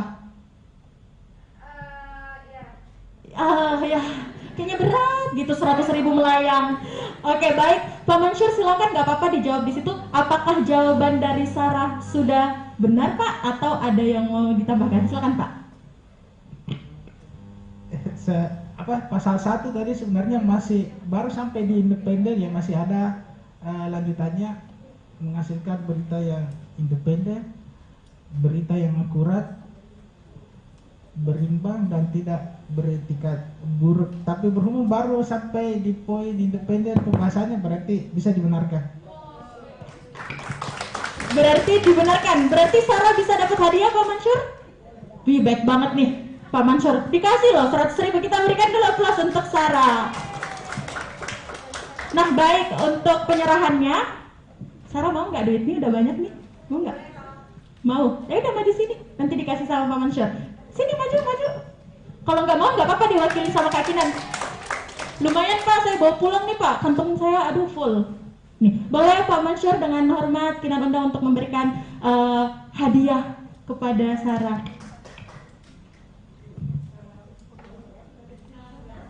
Kelas 2. Oke. Ini nih, dokumentasi. Aduh, pemain Dilan ini kayaknya salting mulu nih. Sarah hati-hati loh, itu atasan saya loh Sarah.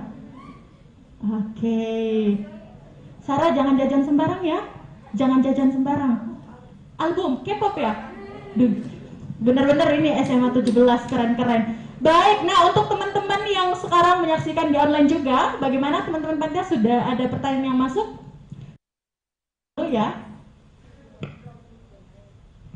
Wow, ternyata ada teman-teman dari SMA Negeri 4 Pindrang. Tepuk tangan dulu, jauh banget ini. Betul yang tadi disampaikan oleh Pak Arsya bahwa ini se-Indonesia, bahkan di luar daerah Pak, sudah ada dari Pindrang, antusiasnya keren banget. Nah, saya Iqbal dari UPT SMA Negeri 4 Pindrang. Ini pertanyaan Pak, nanti boleh bantu jawab. Sebenarnya ada banyak ya kita pilih nih, yang paling, kita dari Pindrang dulu deh. Bagaimana memperkuat sikap yang kritis sebagai jurnalis? Wow, ini mau jadi jurnalis nih. Boleh Pak dibantu? Kritis dalam bekerja sebagai jurnalis. Ya, Iqbal. Pak Pindra, terima kasih Iqbal. Salah satu modal dasar sih sebenarnya untuk menjadi seorang wartawan paling tidak punya skill yang kritis. Kenapa? Karena untuk mendapatkan berita yang baik, terutama terkait dengan pelayanan publik atau public services bagi kita wartawan, harus didasari dengan sikap kritis itu. Tapi untuk sampai di tahapan kritis, paling tidak wawasan kita harus bagus, harus banyak membaca, banyak mengamati ya, minimal salah satu misalnya di Tribun Timur, salah satu rubrik andalan setiap hari itu ada namanya live report atau laporan langsung reporter dari lapangan. Hostnya itu Kinan ya, setiap pukul 13. Nah, kualitas seorang wartawan dilihat dari nilai liputannya. Kalau dasarnya dari wartawannya kritis, hal-hal apapun bisa menjadi narasumber. Tapi kritis tidak cukup. Kita salah satu poin mendasar kita sebagai wartawan selain kritis, berarti kita harus berimbang dalam memberitakan. Bahasa kerennya itu cover both side. Kita tidak boleh semena-mena mengkritik seseorang, misalnya dalam konteks ini pejabat publik misalnya, tapi kita juga harus memberikan kesempatan kepada pejabat yang bersangkutan untuk menyampaikan tanggapannya. Misalnya reporter mau menyajikan pelayanan publik, ada jalan rusak di Kabupaten A misalnya, boleh, bagus. Kenapa? Karena itu terkait dengan mobilitas masyarakat, terkait dengan ekonomi, activity, terkait dengan pertumbuhan ekonomi. Jalan yang rusak atau infrastruktur yang rusak pasti imbasnya banyak. Lagi pula kita tahu bahwa masyarakat berhak untuk menikmati fasilitas yang baik. Kenapa? Setiap mulai dari sampai meninggal ada pajak yang dikeluarkan. Salah satu peruntukan pajak misalnya ya untuk membangun infrastruktur yang baik. Tugas kita meliput itu. Tapi jelasannya kenapa jalannya rusak misalnya, kita harus berimbang. Maksudnya berimbang kepada otoritas terkait.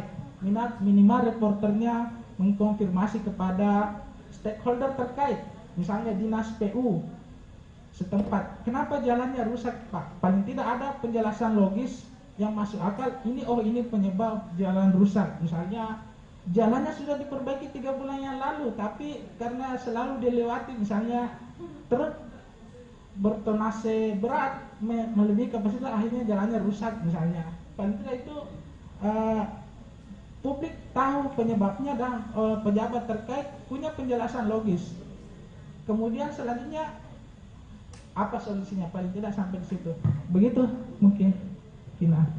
Baik, terima kasih Pak Mansur, dan semoga untuk pertanyaan dari Iqbal dari SMA Negeri 4 Pindrang sudah bisa terjawab. Nanti boleh kirim nomor telepon dan nama untuk voucher belanjanya ya. Mungkin satu pertanyaan lagi nih Kak ya. Kita pilih, saya agak kesini lagi soalnya saya tidak terlalu melihat. Ini ada teman-teman dari Bau-Bau, ayo semuanya say hi dulu dari teman Bau-Bau. Jauh juga, hai. Sekalipun kita virtual, kita tetap bisa bersilaturahmi. Oke, boleh naik lagi Kak. Kita lihat lagi. Itu tadi sudah ya. Ini boleh dihilangkan Kak yang Samsung Full HD-nya biar.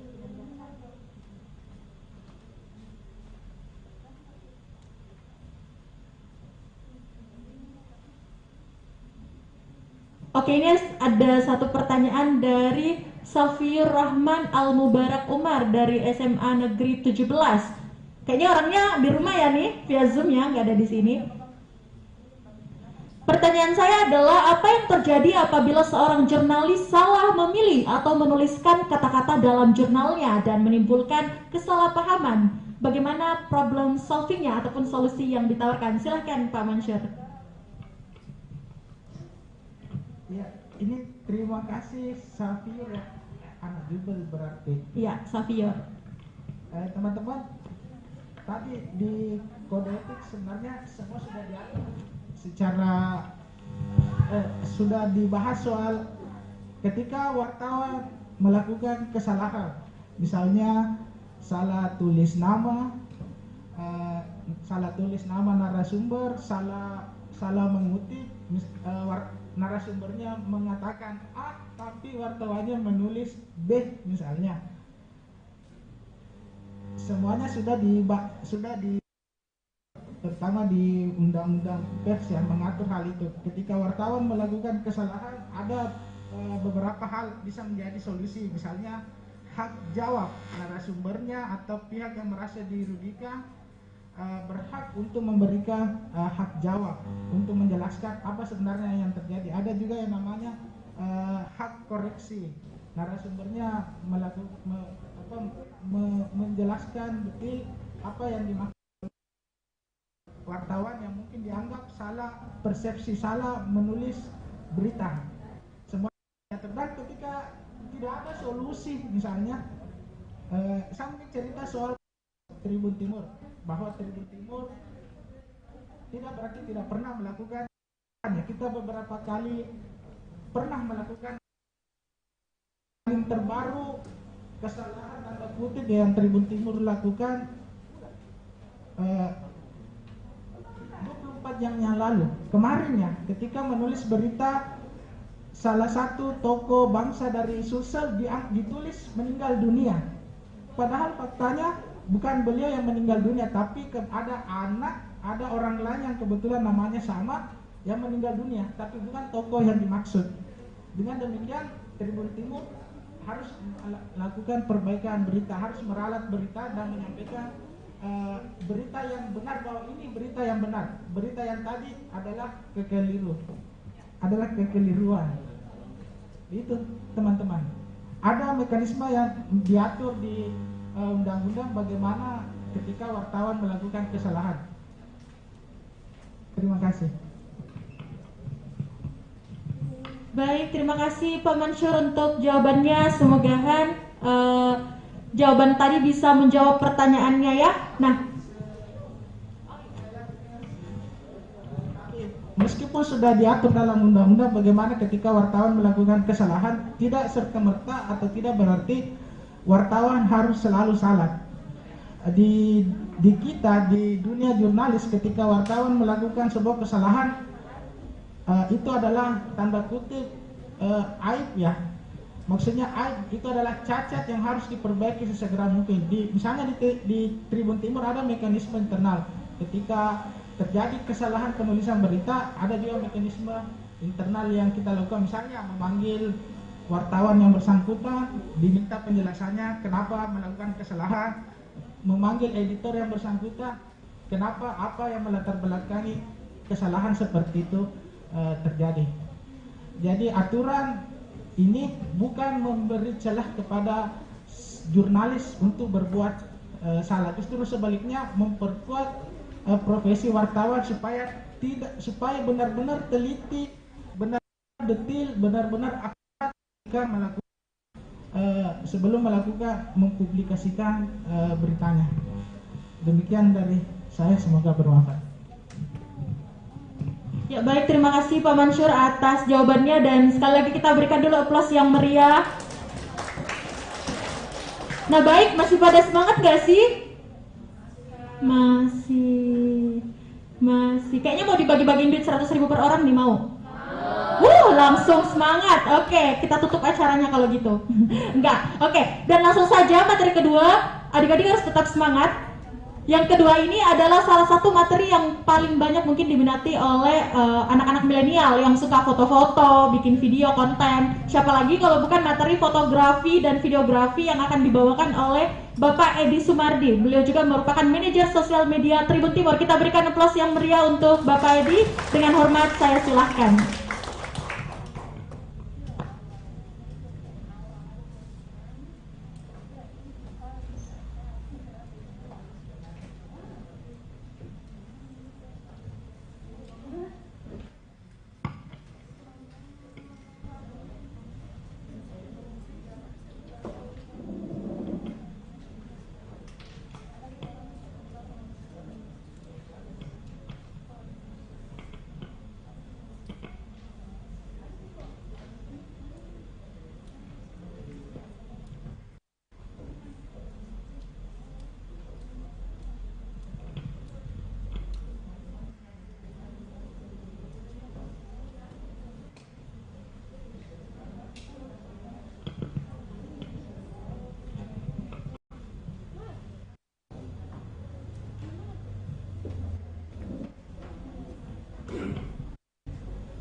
Terima kasih. Saya Edi Sumardi. Di sini saya tidak akan banyak bercerita tentang bagaimana itu menulis berita, kemudian membuat berita yang baik. Saya ini saja sudah 11 tahun jadi wartawan itu masih merasa belum cukup, belum bisa menulis secara baik. Apalagi teman-teman, ini dalam tempo sekitar 31 jam untuk mengakhiri menulis berita itu sebenarnya bukan waktu yang efektif. Sekarang itu karena tren perubahan itu banyak sekali yang harus diupdate. Apalagi seorang jurnalis itu harus selalu mengupdate. Memang selain mengupdate informasi itu juga harus mengupdate ilmunya. Harus selalu mengikuti tren perubahan.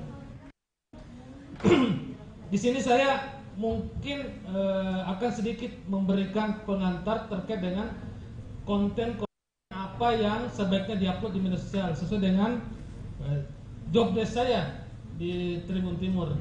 Teknisnya di belakang ada Pak Ocha Alim, dia presiden management, dia punya massa yang ratusan ribu. Dia sebenarnya sudah bisa jadi wali kota Makassar. Dia punya massa milenial, massa dari kalangan supporter PSM. Nanti dia lebih teknis. Ya, kalau saya mungkin secara general terkait konten apa sih yang sebenarnya yang baik itu diposting di media sosial, apakah foto, video atau teks. Gitu. Bisa di. Nah, di sini saya mau berbicara soal data. Saya sebagai jurnalis itu harus kalau berbicara itu harus berdasarkan data, karena kapan bukan tidak berdasarkan data itu bisa saja itu menjadi sebuah opini atau hoax belaka. Terkait dengan itu yang coba ditampilkan, sorry.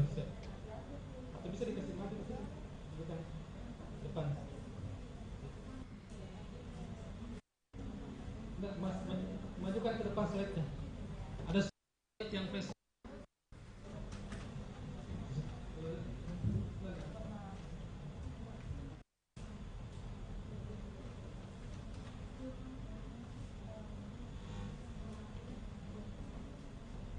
Sorry, terlalu kelihatan Dik. Terbesar itu.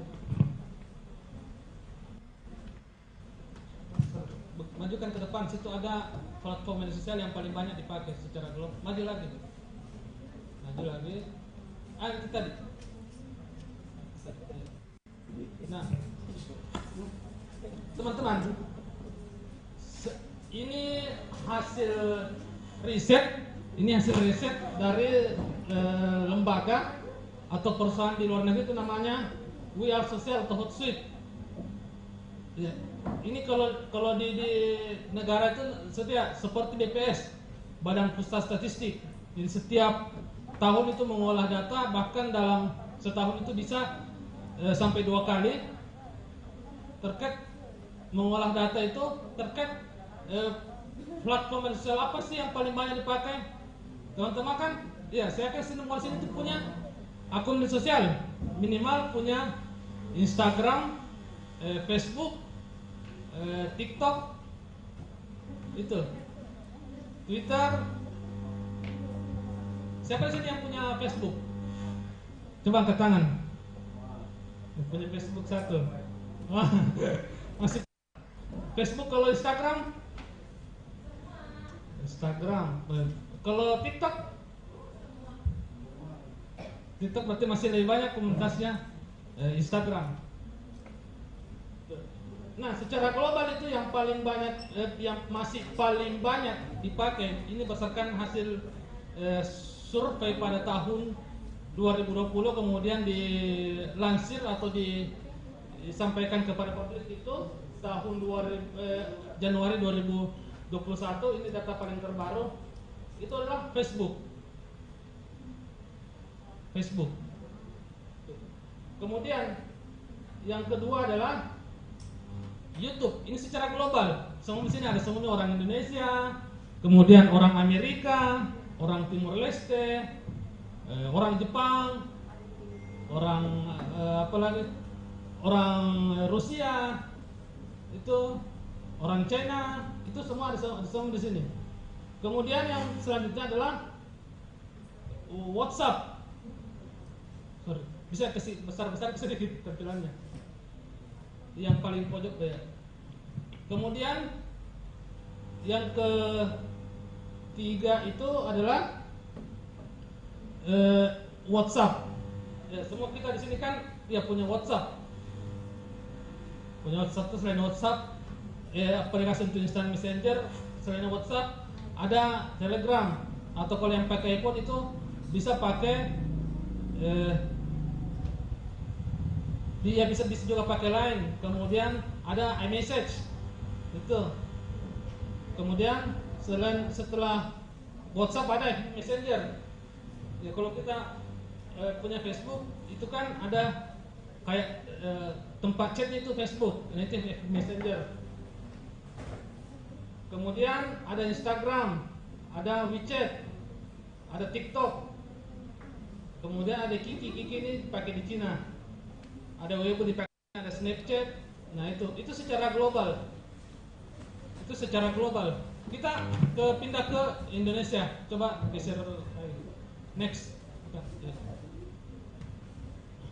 Di Indonesia apa sih yang paling banyak dipakai?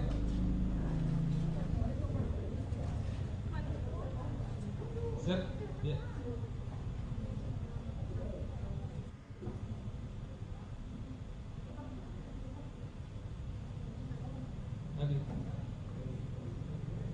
Yeah, next. Yeah, next.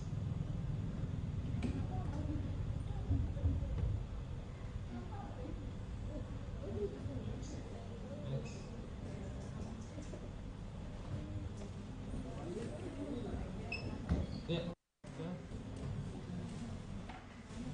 Ya ini. Nah, masuk ke Indonesia. Setelah yang back tadi, yang kembali. Ya, masuk ke Indonesia itu media sosial yang paling banyak dipakai itu adalah YouTube, kemudian WhatsApp. Kalau kita punya akun Gmail itu kan istilahnya kita sudah punya channel YouTube atau kita sudah bisa akses YouTube. Kenapa? Karena terintegrasi antara YouTube, kemudian Gmail, kemudian Google Drive, apalagi sekarang kan pembelajaran itu pandemi. Kita pakai Google Classroom. Walaupun saya ini seorang jurnalis, orang yang sudah kerja kantoran, tapi ya masih pakai Google Classroom karena ikut berbagai pelatihan, kemudian ikut kuliah tetap pakai Google Classroom. Kemudian di dalamnya itu ada juga Google Meet. Teman-teman kan kalau kemarin waktu masih belajar dari rumah itu kan sering pakai Google Meet, itu yang populer. Nah itu. Kemudian Facebook itu menempati urutan ke-4 di bawahnya Instagram urutan ketiga itu. Kemudian ada Twitter, ada Facebook Messenger. Jadi beda kira antara media sosial yang populer secara global, kemudian media sosial yang populer di Indonesia. Nah itu. Mungkin ada yang bertanya, kenapa sih YouTube justru lebih populer dibanding Facebook di Indonesia? Itu. Mungkin ada yang bertanya, kenapa sih? Jadi hasil diskusinya itu kemarin waktu tahun 2014 teman-teman sini kelas berapa, SMP atau masih SD?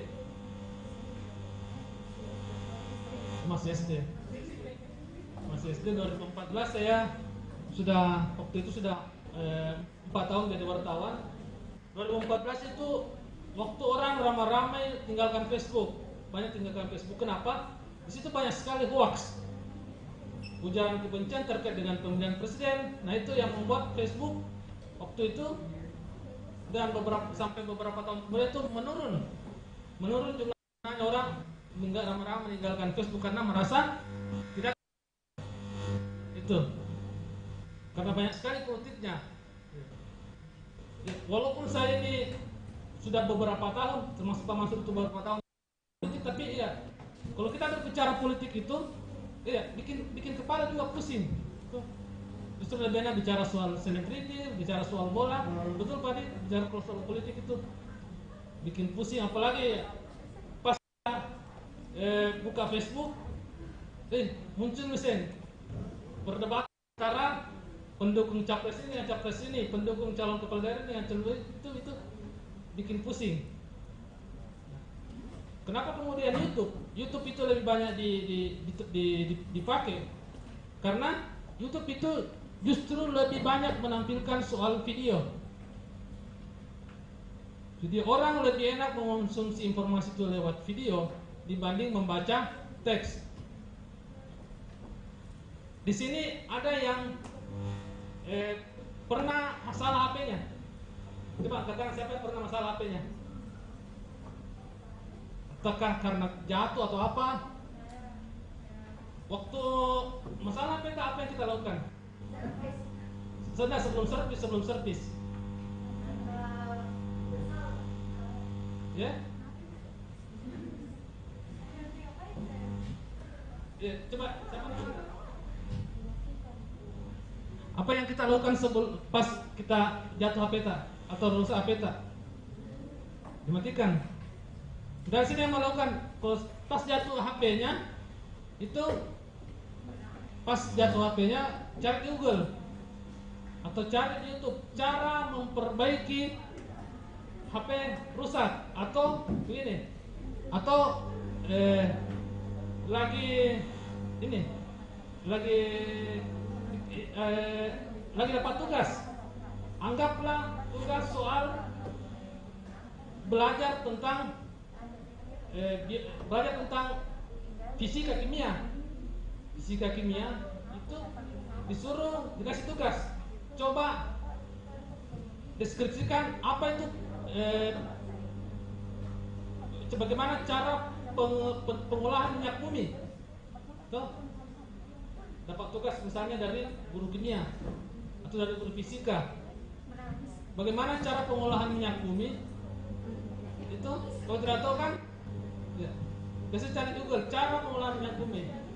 Yang pertama sih muncul di Google itu adalah, coba kita ketikkan nggak di situ, cara pengolahan minyak bumi.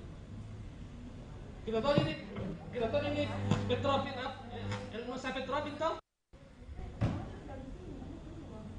Elnusa Petrofin itu adalah perusahaan yang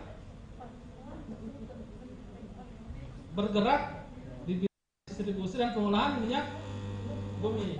Gitu. Jadi Elnusa Petrofin setiap hari kita pakai jasanya atau pakai produknya. Teman-teman nanti pulang dari sini singgah di SPBU, beli bahan bakar, misalnya Pertamax. Nah itu hasil produknya Elnusa Petrofin. Coba atau cara perbaiki HP. Cara perbaiki HP. Coba kita kasih saja cara perbaiki HP. Cara perbaiki HP. Ya, itu saja. Cara memperbaiki HP, coba kita scroll ke bawah lagi, kita scroll ke bawah. Scroll ke bawah atau cara perbaiki HP saja. Cara perbaiki HP.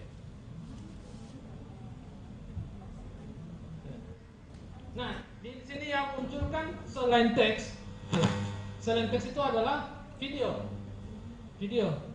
Selain misalnya dari situs berita yang menjelaskan tutorial memperbaiki HP, itulah muncul dari YouTube. Kenapa YouTube kemudian jadi populer di Indonesia? Yang dimunculkan justru bukan Facebook atau bukan Instagram, tapi YouTube. Kenapa? Karena YouTube itu bagian dari ekosistemnya Google. Mereka sama, misalnya saya tidak apa-apa sebut merek. Itu contohnya itu Unilever. Unilever itu ya setiap hari itu ada dalam kehidupan kita. Mulai dari kalau kita bangun, memandi itu pakai sikat gigi itu pakai odol Pepsodent, kemudian mandi pakai sabun apakah Lifebuoy atau apa, kemudian kita lagi jajan makan es krim Walls, itu bagian dari produknya Unilever. Itulah juga modelnya Google. Setiap hari itu menjadi bagian dari kehidupan kita. Nah begitu. Makanya kenapa kemudian sekarang banyak anak muda jadi YouTuber, ya. Karena YouTube itu bagian dari kehidupan sehari-hari orang. Orang mau masak, misalnya masak palu basah atau apa makanan kesukaan tak? Siapa yang masak? Orang apa masakan makanan kesukaannya apa? Nasi goreng. Nasi goreng itu macam-macam. Ada nasi goreng Jakarta, nasi goreng Maut, apalagi nasi goreng terasi, nasi goreng ikan kering. Dulu kan, ya waktu orang tua, waktu di zaman orang tua itu kalau kita memasak sesuatu itu tidak tahu caranya itu beli dulu di toko buku itu beli buku resep. Sekarang kan cara masak nasi goreng apakah? Nasi goreng Jakarta, nasi goreng merah, seafood. Itu. YouTuber itu, ya, 5 menit lagi. YouTuber itu tidak ada ilmunya.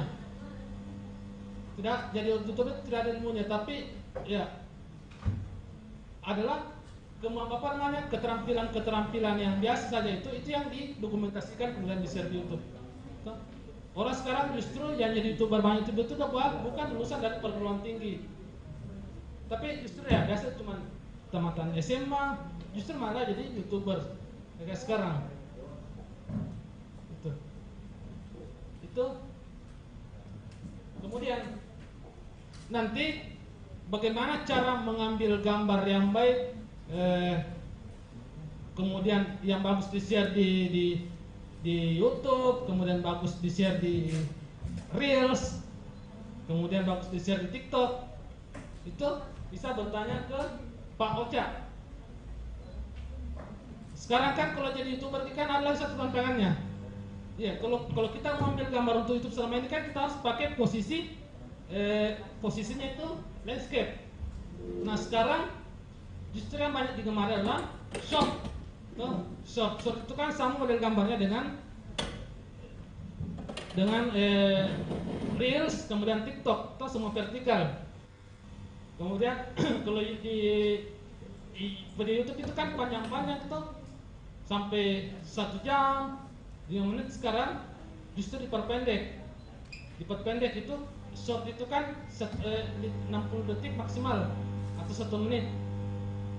1 menit, kemudian di Reels juga pendek, kemudian TikTok itu pendek-pendek juga. Nah itu teman-teman. Jadi apa saja bisa diposting di short, kemudian di Reels, ya, semuanya kan sudah tahu toh. Kemudian yang tidak boleh diposting itu adalah konten-konten yang kira menimbulkan ketidaknyamanan. Ya, itu berlaku secara universal, berlaku secara global. Contohnya, kalau kita pulang dapat kecelakaan di jalan, korban itu ada dalam hal itu yang tidak boleh diposting. Karena itu nanti akan di take down oleh YouTube, oleh Instagram atau TikTok. Kemudian kalau ada orang berkelahi, ada kelihatan senjatanya, ada kelihatan panahnya, parangnya, pistolnya, tidak boleh. Kemudian ada misalnya gambar-gambar soal narkoba, itu tidak boleh. Ada gambar-gambar terkait dengan susila, orang-orang ini, orang-orang berpakaian seksi itu tidak dianjurkan diposting di media sosial. Nah itu sama ini dengan di media. Konten-konten seperti itu juga anjur terkait dengan asusila, kemudian foto-foto orang berdarah-darah tidak boleh. Tidak boleh, malahan kasih itu kalau kita lihat, kalau kita nonton TV ada orang berdarah-darah itu dikasih hitam putih atau di blur. Kenapa? Karena itu menimbulkan ketidaknyamanan. Itu mungkin pengantar dari saya. Kalau ada yang mau bertanya, ini dulu, saya mau kasih pertanyaan ini soal Elnosapetropin. Kalau Elnosapetropin ini, teman-teman, Anda boleh buka cari HP Elnosapetropin ini apakah perusahaan swasta atau punya negara. Itu. Kemudian kedua, itu induk perusahaannya apa? Atau Elnosapetropin ini bagian dari perusahaan mana? Itu.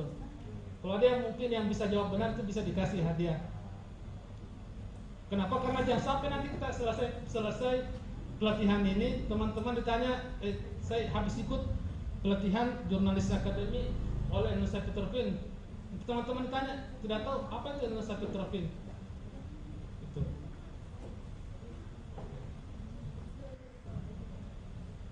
Kalau Tribun Timur ini perusahaan swasta, apakah sama dengan Elnosapetropin atau tidak? Itu mungkin sedikit pengantar dari saya. Terima kasih. Baik, terima kasih Kak Edi atas materinya. Mungkin langsung saja ya, tadi sempat disampaikan pertanyaannya nih Pak ya. Ada yang bisa jawab? Kakak masih pegang banyak voucher loh.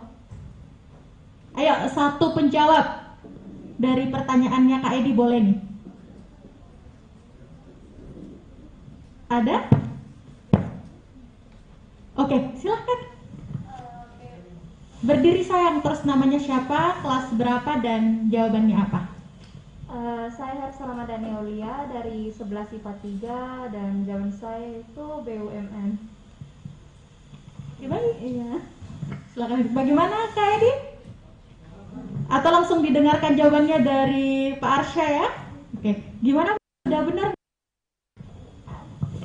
Anggap aja udah benar, tapi yang tepat itu adalah anak usaha BUMN gitu.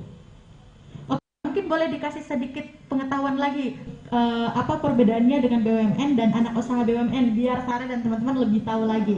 Oke, sebenarnya sih setelah presentasi dari teman-teman Tribun Timur itu ada sedikit overview mengenai Lensa Petrofin, nanti akan saya jelaskan di sana aja. Ya, termasuk yang tadi ditanyakan oleh Mbak Kinan. Itu ya. Baik, Pak Arsya, terima kasih Sama-sama untuk jawabannya. Nah, baik, mungkin apa tadi namanya? Ya, boleh maju ke sini, kita kasih hadiah 100.000.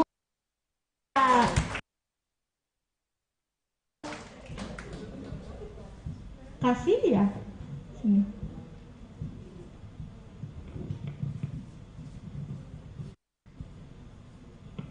Ini, oke. Ah, kebalik. Iya, boleh. Kebalik, sayang, maaf. Kak Kinan ini kayaknya butuh minum. Oke, masa kasih Kak Edi, silahkan. Baik, tim dokumentasi.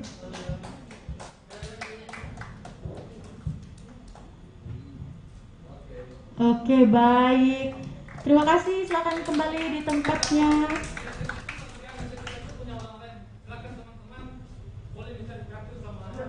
Iya, siap, benar-benar Pak. Lumayan 100.000. Oke, baik, terima kasih Kak Edi. Oh ya, boleh. Sebelum saya akhiri materi, teman-teman ada yang mau kasih nonton video, bisa dibuka di mana? Videonya. Coba buka video. Di YouTube, di YouTube. YouTube. Cari di YouTube namanya Micro Moment. Micro Moment. Teman-teman, ini mungkin bisa jadi inspirasi bagaimana membuat media sosial. Ini sudah, tapi minta maaf ini bahasa Inggris videonya. Tapi karena ini video, teman-teman ya cukup, kalau tidak perlu, kalau tidak mengerti bahasa, tapi kalau melihat video itu mungkin teman-teman sudah mengerti ya. Micro Moment yang paling atas. Ya, langsung kita play.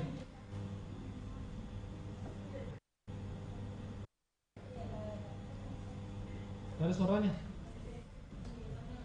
Oh ya. Ini ya. Teman, ini bisa dilihat. Jadi ada orang, kemudian dia tertarik lihat sepatunya, itu high heels-nya itu tertarik, ini berapa ini harganya? Gitu.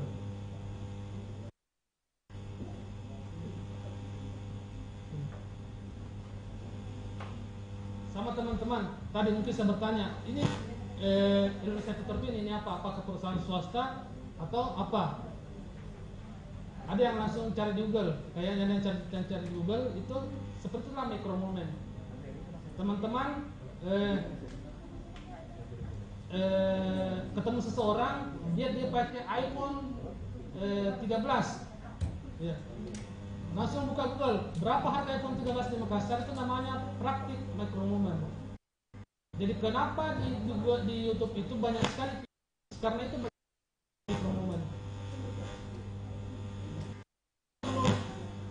Sebelum saya kesini, saya buka token LinkedIn.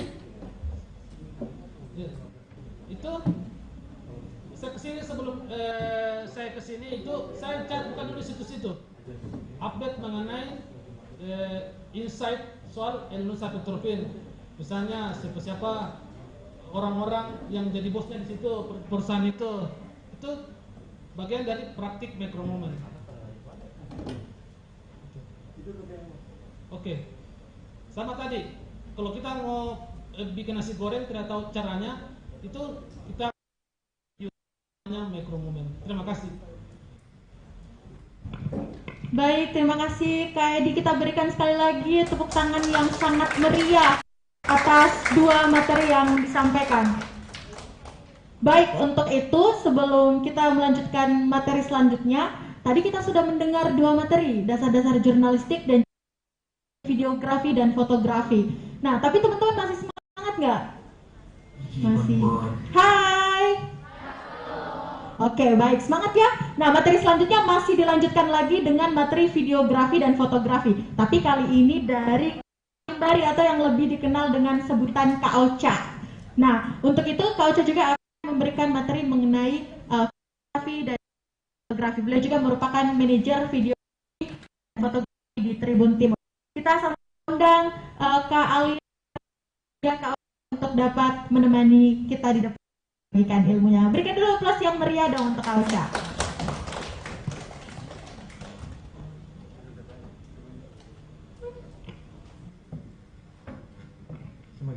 Terima kasih Kina. Assalamualaikum warahmatullahi wabarakatuh. Semangat semua. Yes. Untuk supaya interaktif kita, karena saya cuma dikasih 20 menit.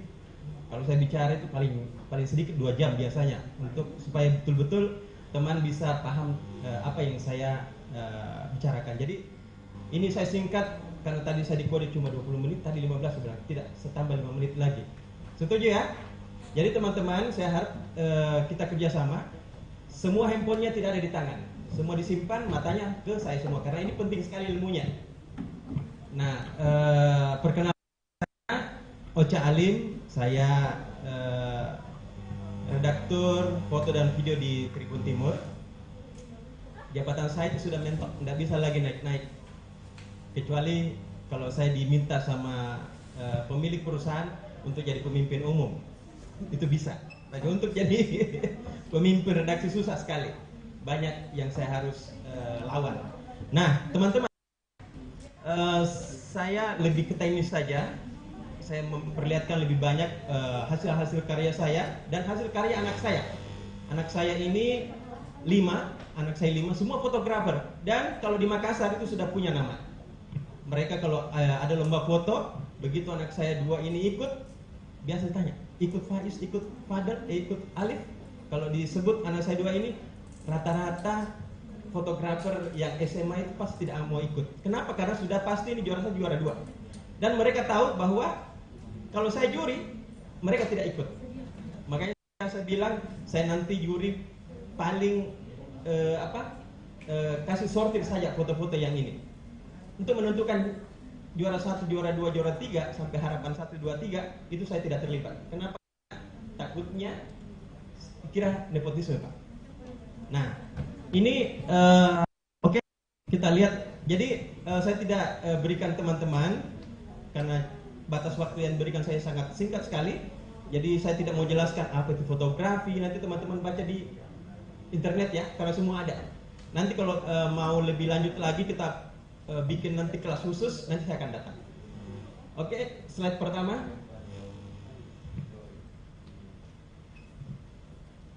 Nah, teman-teman, pertama itu kita harus punya konsep dulu. Jadi konsep untuk membuat foto yang baik, karena ini fotografi itu kan permainan warna. Melukis, kita melukis warna. Jadi orang yang punya, kenapa anak saya berikan ilmu fotografi kepada anak saya, karena seorang fotografi itu dia bisa menyeimbangkan antara otak kiri dan otak kanan. Makanya kalau mau cari pacar, cari fotografer. Itu pasti saya. Satu di sini. Bukan. Karena fotografi itu kalau orang rata-rata otak kiri aja, kalau seorang fotografer bisa menyeimbang otak kanannya, sehingga fokus. Dia fokus.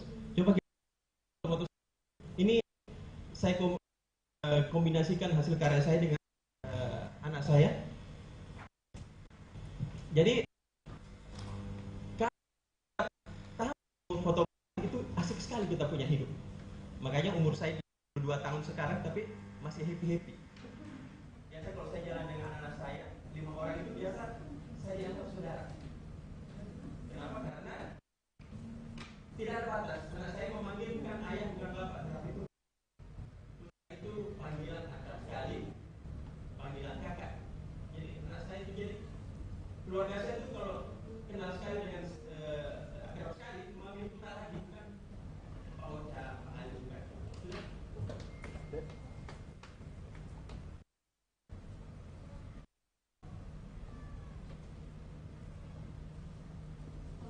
Ditambah lagi 5 menit ini.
kita konsep dulu, ya.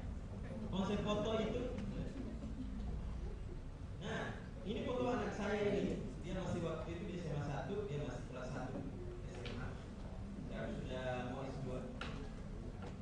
Nah, waktu itu kan kita tahu 2 kali orang salat Idul Fitri. Ingat ya? 2 kali salat Idul Fitri, 2 kali salat Idul Adha. Jadi kita salat Idul Fitri, umat Islam hari ini salat Idul Fitri, pemerintah besoknya. Ya, jadi anak saya itu bilang, saya mau foto orang lagi salat Id. Bagaimana saya membuat foto yang bagus? Saya bilang, pakai ini. Konsepmu apa? Jadi satu hari itu dia berpikir. Jadi ini foto anak saya. Jadi dia berpikir untuk mengkonsep foto apa yang saya harus lakukan. Nah, kalau Idul Fitri itu pertama perempuan laki-laki, betul ya? Ada anak, terus ada penjual, macam-macam. Ya. Jadi anak saya bilang pas mau pergi salat subuh, itu langsung saya sudah dapat minta apa yang saya harus lakukan. Nah, anak saya itu untuk menggambarkan bahwa di satu posisi untuk bisa menggambarkan bahwa dia motret di Masjid Al-Markas, teman-teman, dia foto keseluruhan view-nya. Nah, begitu dia foto ini, dia di luar dugaan saya itu sangat luar biasa, dia hasilkan foto-foto yang bagus.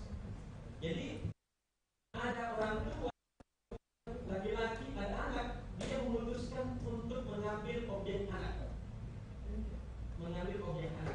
Jadi dia foto semua foto-fotonya itu hampir semua anak.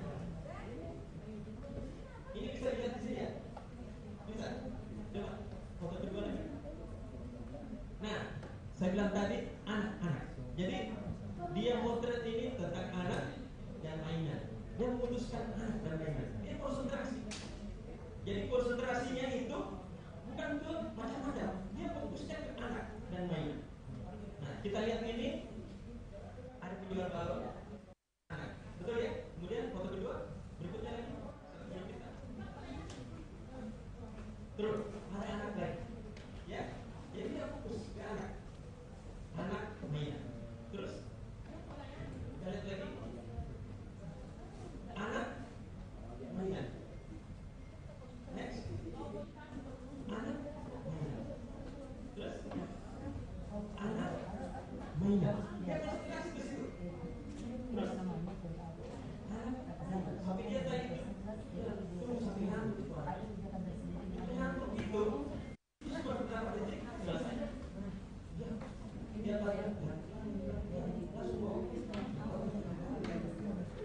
Next. Anak. Ya. Lanjut lagi. Mainan. Anak. Lanjut lagi. Mainan. Anak sampai nangis. Lanjut lagi. Anak dan mainan.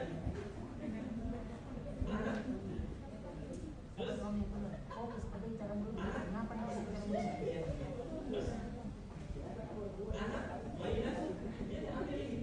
Dia ambil lagi. Dia berenang. Terus anak mainan.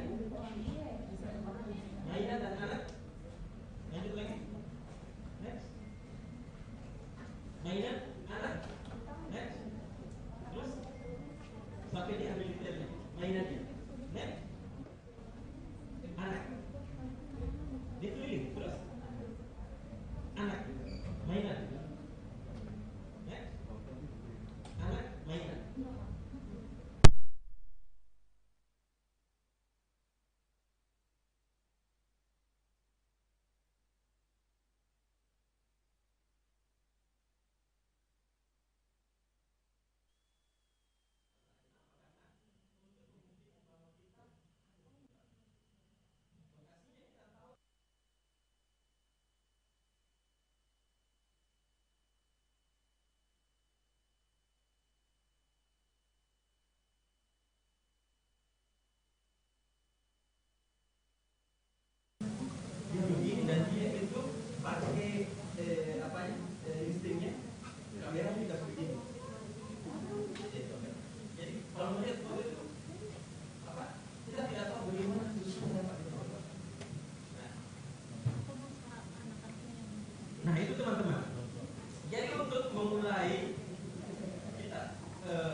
Kemudian teman-teman,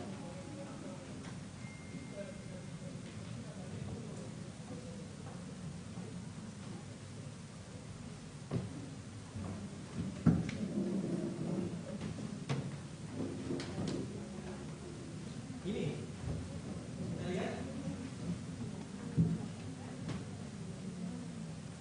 Nah, dia sampai ambil sampai baliknya. Jadi dia itu sampai pulang semua orang di musik diambil setiap momennya.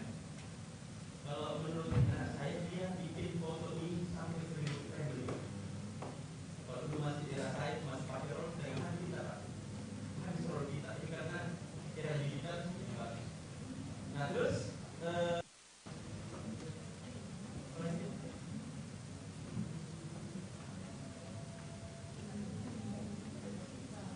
nah ini dia di Kalibosi Sudirman ini diambil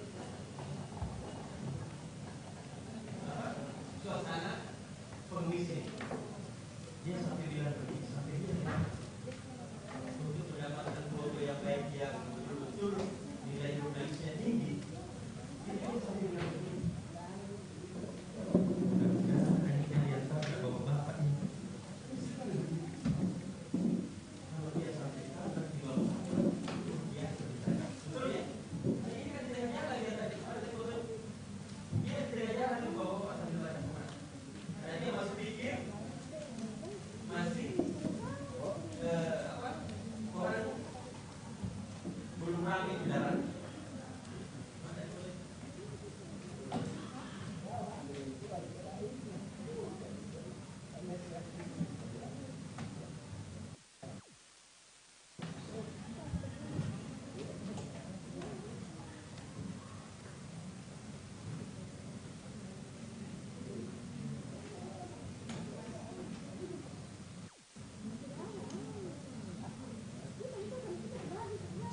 Nah ini foto-fotonya ini semua deh.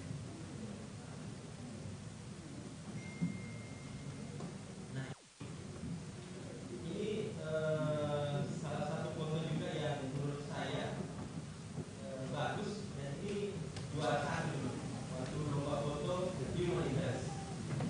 Ini. Nah ini maksud saya tadi, tapi dia bilang ini nanti sama tahu sebentar ini jadi digilas ini.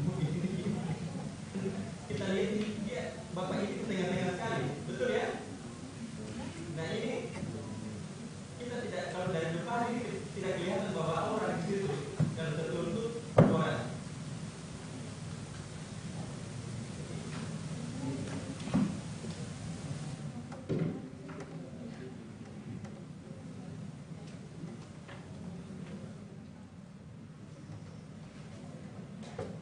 Nah ini foto ini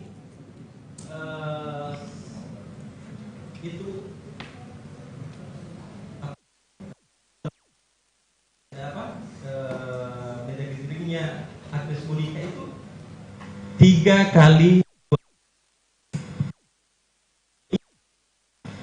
sebagai foto ini pasti saya dapat caci maki dari Kompas Gramedia.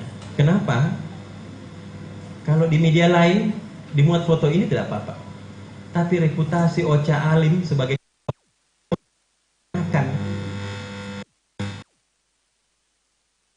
dimuat besok, apalagi halaman 1 itu pasti caci maki. Jadi untuk mendapatkan tempat di halaman 1 itu di Tribun Timur itu susah sekali.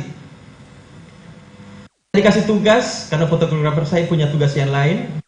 Tugas Monica kita halaman 1. Nah ini kan di belakang saya, di depannya Agnes ini penuh orang mau foto-foto, mau dengar teriak-teriak. Nah kalau saya muat ini, itu saya akan dapat marah. Nah untuk menyiasati mata saya itu, kalau teman-teman memotret, kalau belum dapat foto yang bagus, jangan pisahkan kamera itu di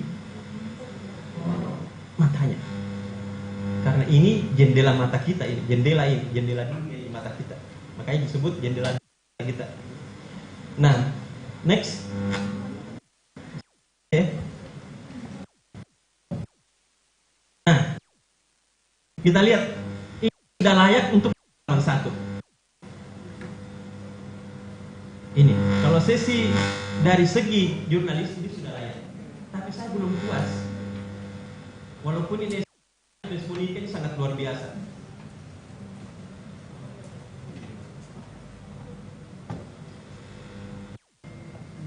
Nah, bisa 3 menit saya dekode lagi. Nah, ini akhirnya ya masuk di halaman 1. Nah, ini teman-teman, ini direct suasana begini seperti sudah dapat. Nah, sekali lagi kita lebih detail untuk mengambil gambar. Jadi seperti ini, ekor dengan kepala langsung, jadi tidak usah utuh.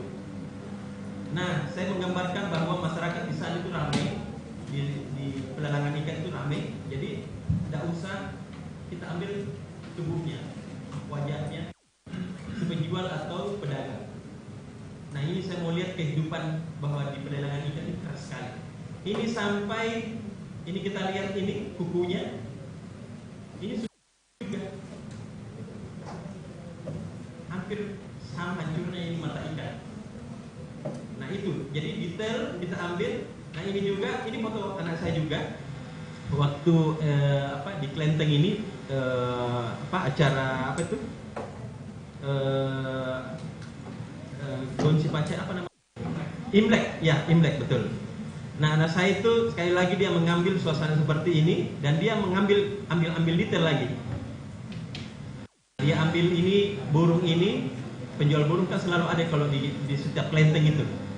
Untuk mendapatkan momen burung ini, dia suruh itu tepuk-tepuk itu di belakangnya sehingga burungnya ngumpul di sini.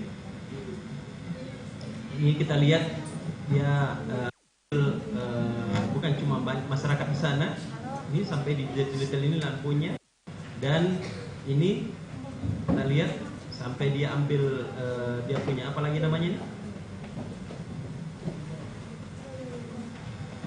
Nah, dia ambil detail tangannya ini orang dengan lilin. Jadi teman-teman, nah ini dia ambil suasana pengemis.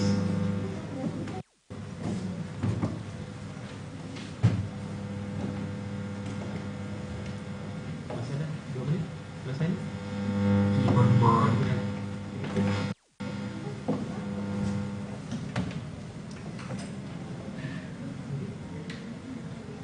Udah lagi ya.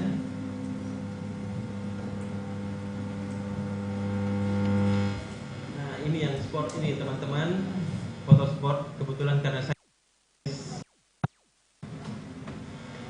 ini foto yang pernah menjuarai Nikon kompetisi internasional. Judulnya ini Kung Fu Master, tendangan kungfu. Jadi ini hampir sama dengan Syamsul Hairudin dengan lawannya, kipernya. Ini juara nasional ini foto di Nikon kompetisi.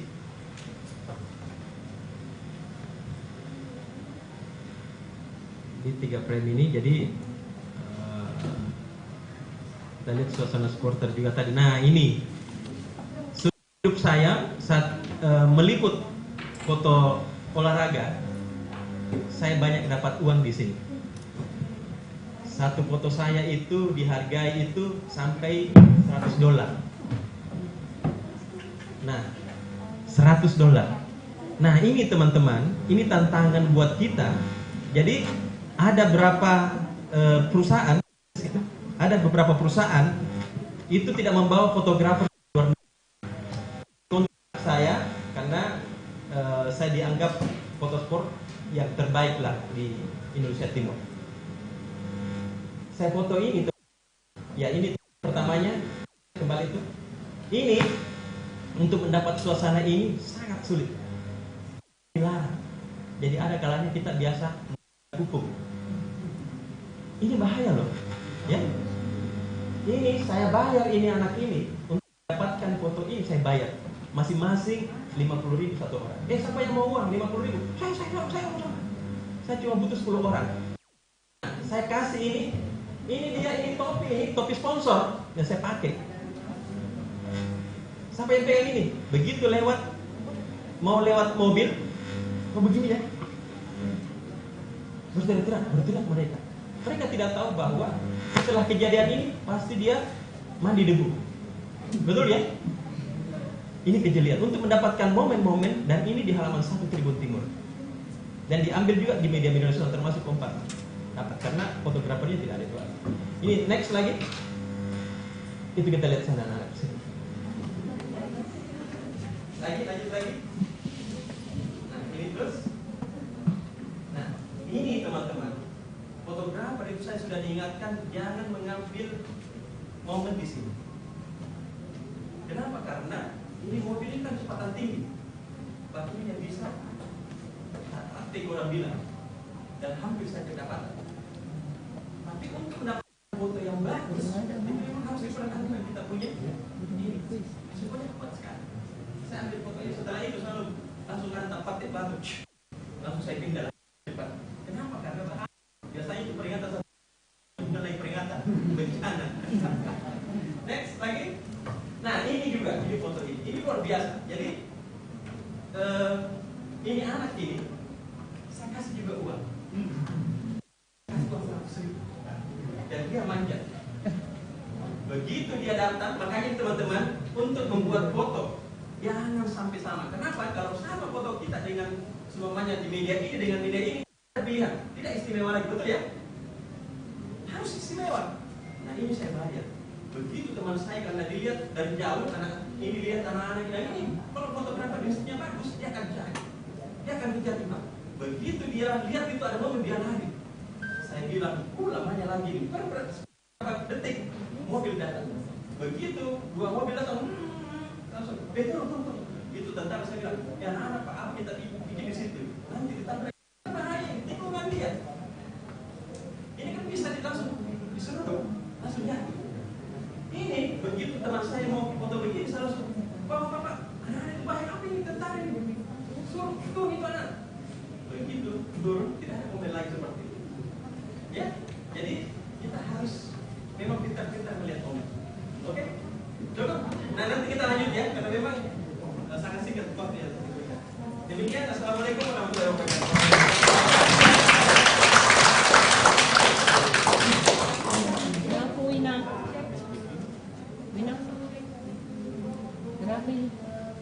Baik, terima kasih untuk KOK atas materinya. Semoga sangat menarik sekali ya apa yang disampaikan oleh beliau dan semoga menjadi manfaat untuk kita semua. Nah baik, sebelum kita berlanjut ke pemaparan selanjutnya, siapa lagi kalau bukan pemaparan dari Elnusa Petrovin. Nah adik-adik kita mau cek. Adik-adik kita bakalan ice breaking terlebih dahulu. Pada boring kan? Lumayan ya, agak berat gitu. Tapi nggak apa-apa, ilmunya harus dimanfaatkan dengan baik. Oke, kalau gitu semuanya berdiri dulu. Kepada Bapak Arsya juga dan Pak Edi boleh nih ikutan. Di sini yang anak TikTok mana? Anak TikTok nih pasti tahu ini. Masih mau hadiah? Mau duit? Oh, kalau Kak Kinan hadiah kayaknya gini loh Pak Edi, nggak ada yang jawab. Tapi kalau Kak Kinan bilang duit pada mau. Salah satu di antara kalian sekarang berada di ruangan ini yang mau berada saya di hadapan sini untuk memperagakan gerakannya, nanti saya kasih duit voucher. Ayo cepetan, kakinan hitung sampai 3. Anak jubel tuh berani-berani loh. 1, 2, 4. Nih nggak susah, ini bukan ujian nasional, cukup temenin saya aja, soalnya saya sendiri. 1, 2, ayo. Ya udah kalau gitu saya tunjuk acak ya, boleh? Boleh, oke. Saya kasih duit kok, nggak gratis nunjuknya. Saya tuh tertarik banget sama satu cowok yang kalem banget ini. Namanya siapa? Iya, gila saya dipanggil ibu, pulang deh. Udah namanya siapa? Reza Rahardian bukan? Oh ya udah, oke. Reza temenin saya ke depan, ayo. Tepuk tangan dong untuk Reza.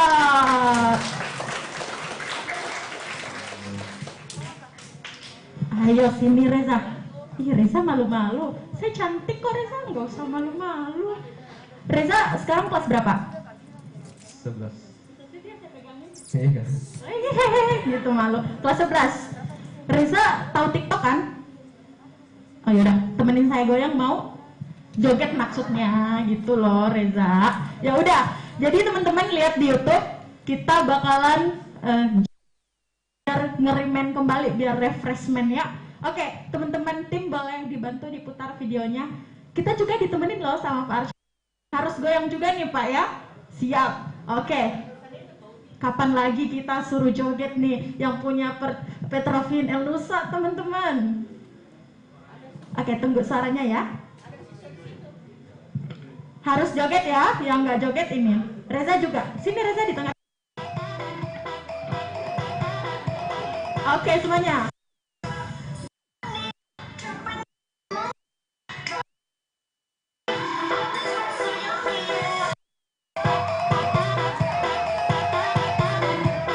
Ayo semuanya joget, yang nggak joget kita tangannya mana?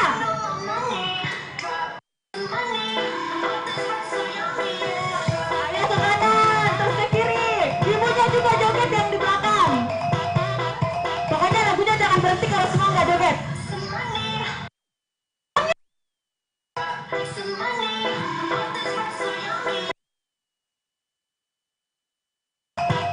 Semua pada nggak goyang, ayo goyang dulu deh.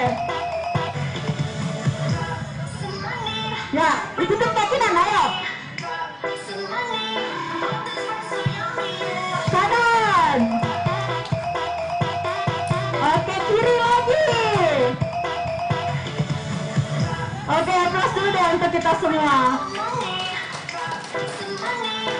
Setidaknya agak semangat ya. Oke, boleh duduk lagi deh.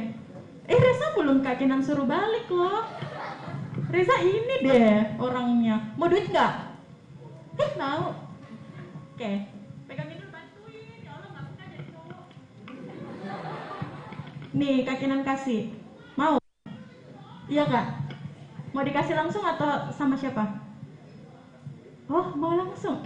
Oke. Nih Reza yang ganteng, belajar yang baik ya. Bilang apa? Oh, tahu bilang makasih. Oke, terima kasih Reza. Oh iya, makasih. Tepuk tangan dulu untuk Reza. Nah, baik. Kayaknya anak-anak Jubel nih pada malu-malu, Pak. Tadi kayaknya goyang. Tapi keren banget ya Pak Edi sama Pak Arsya mau goyang nih. Kayaknya ini pertama kali di SMA ya. Nah, baik. Terima kasih teman-teman semuanya. Dan lanjut saja, materi kita ketiga adalah pemaparan mengenai kepada of Corporate Communication and BOD Support El Nusa Petrofin, Bapak Putiar Sar Bagus Wibowo MIKOM. Kita berikan aplaus yang meriah kepada Bapak. Terima kasih Mbak Kina. Materinya udah ada kan? Saya sambil buka masker ya. Lagi adzan ya? Apa jeda dulu sebentar? Belum? Oke. Materinya udah ada. Oke. Ini saya tahu bahwa teman-teman di sini udah gerah, mungkin agak boring ya, atau mungkin tadi materinya ada yang terlalu berat. But I promise I won't make it too long untuk teman-teman. Cuman sekilas aja biar teman-teman tahu tadi seperti disampaikan Pak Edi ya, apa sih itu El Nusa Petrofin. Jadi kita coba lihat next apa bisnis dari kami. Jadi El Nusa Petrofin itu adalah anak perusahaan BUMN. Kita merupakan keluarga besar dari Pertamina, ya teman-teman. Jadi seperti tadi juga disampaikan Pak Edi, kalau misalnya teman-teman di sini pasti kan naik kendaraan bermotor ya, mau kendaraan umum atau bawa motor, itu pasti ngisi bensin. Nah, bensin yang diisi di pom bensin atau SPBU itu yang mendeliver, yang mengantarkan adalah perusahaan kami, El Nusa Petrofin. Dan bisnis kita tersebar di seluruh Indonesia, kecuali mungkin secara minor di Pulau Jawa itu kita nggak beroperasi ya, cuman bisnis untuk pengisian aftur BBM di Malang, kemudian di Jakarta ada storage, lebih ke seperti itu. Tapi Sulawesi, full seluruh Sulawesi kita yang mendeliver untuk BBM Pertamina ke pom bensin, sehingga masyarakat dan juga adik-adik ini bisa menggunakan kendaraannya tanpa terkendala. gitu, atau tanpa kendala kehabisan bensin. Next. Oke, aja. Next lagi, banyak kita skip ya. Nah, ini untuk servis atau jasa dari Al-Nusa Petrofin itu apa? Selain transportir, bukan transportir ya, lebih ke pengelolaan distribusi BBM seluruh Indonesia. Kita juga ada storage atau penyimpanan BBM. Itu juga tersebar di seluruh Indonesia untuk handling dan fuel, integrated fuel handling. Kemudian kita juga ada trading, di sini ada penjualan solar industri, kemudian ada juga chemical, jadi bahan kimia yang berhubungan dengan proses pengeboran minyak ya, karena kita juga industrinya adalah oil and gas. Kemudian kita juga ada integrated integrated infrastruktur service, kita juga membangun kilang, kita membangun terminal BBM. Dan untuk di Makassar ini kita yang mengelola dari terminal BBM atau integrated fuel terminal yang ada di Makassar. Next. Next lagi. Next lagi. Next lagi. Ini tadi secara umum sudah saya sebutkan. Kemudian next lagi. Next lagi. Jadi kalau misalnya teman-teman ngelihat truk Pertamina, itu yang mengoperasikan adalah kami, PT Al-Nusa Petrofin. Dan kita juga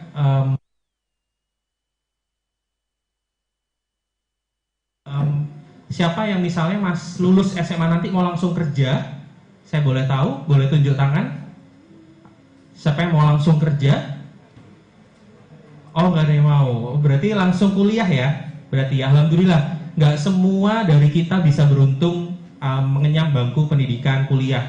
Tapi kalau misalnya teman-teman sampai SMA kemudian kerja, itu kita juga ada tenaga kerja yang lulusan SMA gitu. Meskipun mungkin sistem kepegawaiannya agak berbeda dengan yang lulusan S1. Next, kita juga ada manajemen trainee. Ini gambaran dari aktivitas perusahaan kita. Jadi di Al-Nusa Petrofin itu cukup fun ya kerjanya. Kita kerja keras, jadi work hard, play hard juga. Saya sendiri juga tidak melulu kerja keras dan stres, tapi kita ada momen juga di mana kita bisa have fun, kita kumpul-kumpul dan sebagainya. Itu merupakan bagian dari budaya perusahaan. Next. Nah, ini merupakan CSR atau tanggung jawab perusahaan. Jadi kalau teman-teman adik-adik di sini itu mungkin belum tahu ya, bahwa setiap perusahaan yang beroperasi di Indonesia itu diatur oleh undang-undang, itu diwajibkan untuk memiliki aktivitas atau program tanggung jawab sosial perusahaan, atau kerennya disebut Corporate Social Responsibility atau CSR. Di kami ini cukup bagus. Untuk CSR itu sendiri berada di bawah departemen saya. Nah, salah satu kegiatan CSR itu ya ini yang sekarang kita jalani, ini adalah di pilar mengenai Petrofin Pintar. Kita punya 5 pilar tanggung jawab sosial, ada Petrofin Pintar, fokus ke pendidikan, Petrofin Sehat, fokus ke peningkatan kualitas kesehatan masyarakat, kemudian Petrofin Aman, itu mengenai safety, keselamatan, dan keamanan di lingkungan maupun di dalam pekerjaan. Kita juga ada Petrofin Resik mengenai kebersihan lingkungan, jadi kegiatannya itu membangun kayak gate gitu. Istilah bahasa Indonesianya apa? Nugi? Bukan. Ini kalau di gapura, membangun gapura. Dan kalau misalnya teman-teman ini lagi berkendara di beberapa jalan, itu ada himbauan keselamatan yang bawahnya logonya ada Al-Nusa Petrofin. Itu kita kerjasama dengan kepolisian setempat. Next lagi. Nah, ini sebaran dari industri kami. Mungkin teman-teman yang dulu di bangku SMA ini masih belum kepikiran ya, nanti urusan kerja itu seperti apa, segala macam.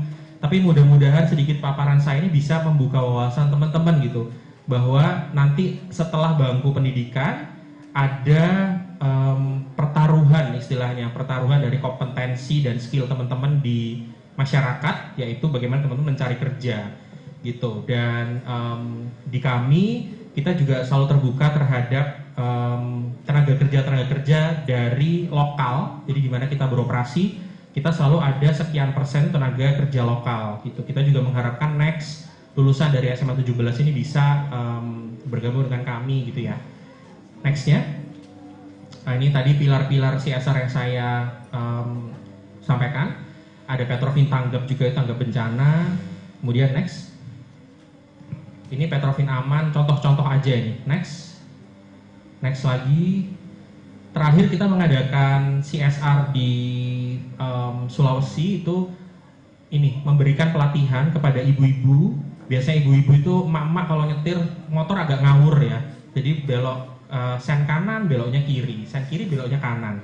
Jadi kita tahun lalu mengadakan pelatihan itu bekerja sama dengan Polwiltabes Makassar kalau nggak salah. Itu juga pesertanya banyak emak-emak yang antusias. Next, ini selama COVID kita juga mengadakan CSR. Next lagi.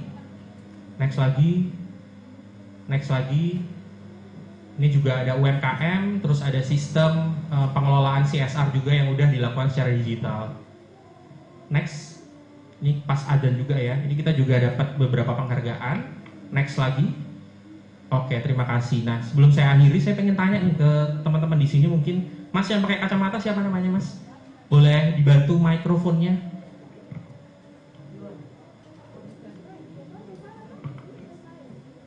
Biar nggak ngantuk ya, ditembak.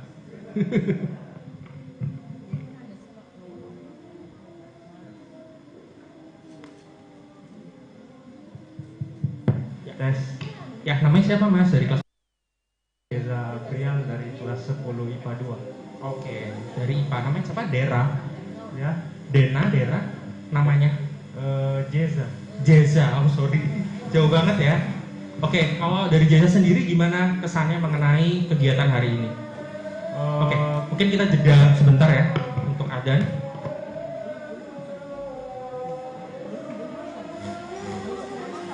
Oh belum, masih ngaji. Oke, dilanjut aja. Gimana, boleh diutarakan kesannya mengenai hari ini dan apakah menurut Mas Jena ya? Jeza sekali lagi Miss, itu skill atau pengetahuan yang diberikan cukup bisa dipahami apa enggak, terus kira-kira berguna apa enggak, dan bagian mana yang paling berkesan dari materi yang diberikan? Silakan.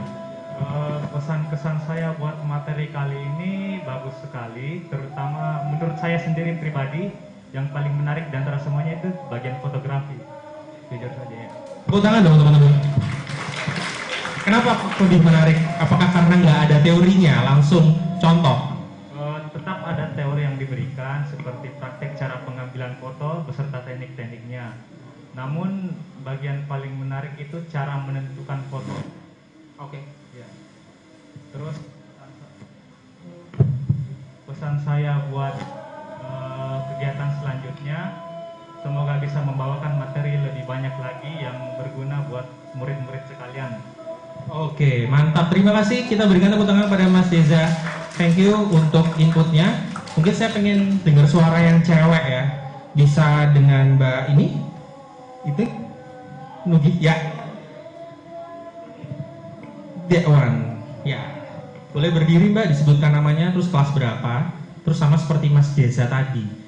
Apa kira-kira kesan tentang acara hari ini, terus bagian mana yang paling menarik, atau mungkin ada input dari Mbak bagaimana membuat acara ini bisa lebih baik lagi ke depannya, karena kita akan membuat acara ini itu di daerah yang lain juga. Silakan.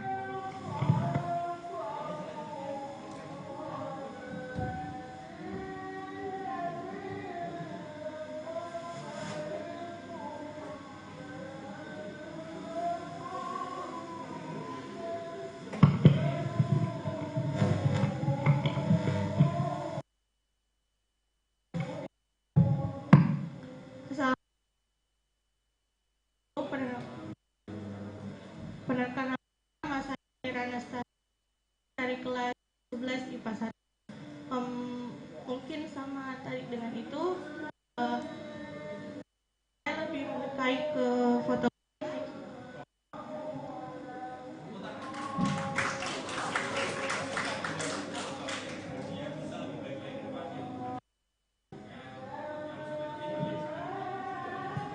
Mungkin materinya lebih diluaskan lagi supaya teman-teman kalian lebih paham untuk materinya.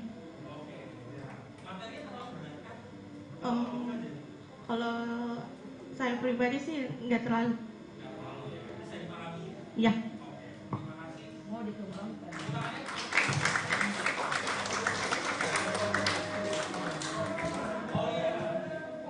Untuk tadi yang sudah dimintai keterangan bisa dikasih voucher ya.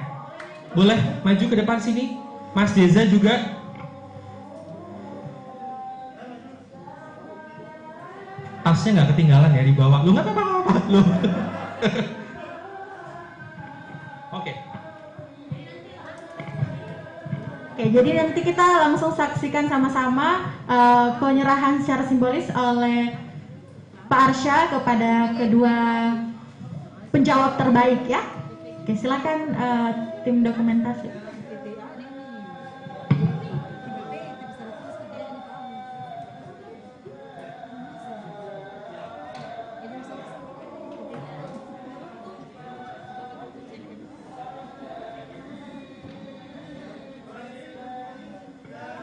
Oke, boleh agak kiri? Iya.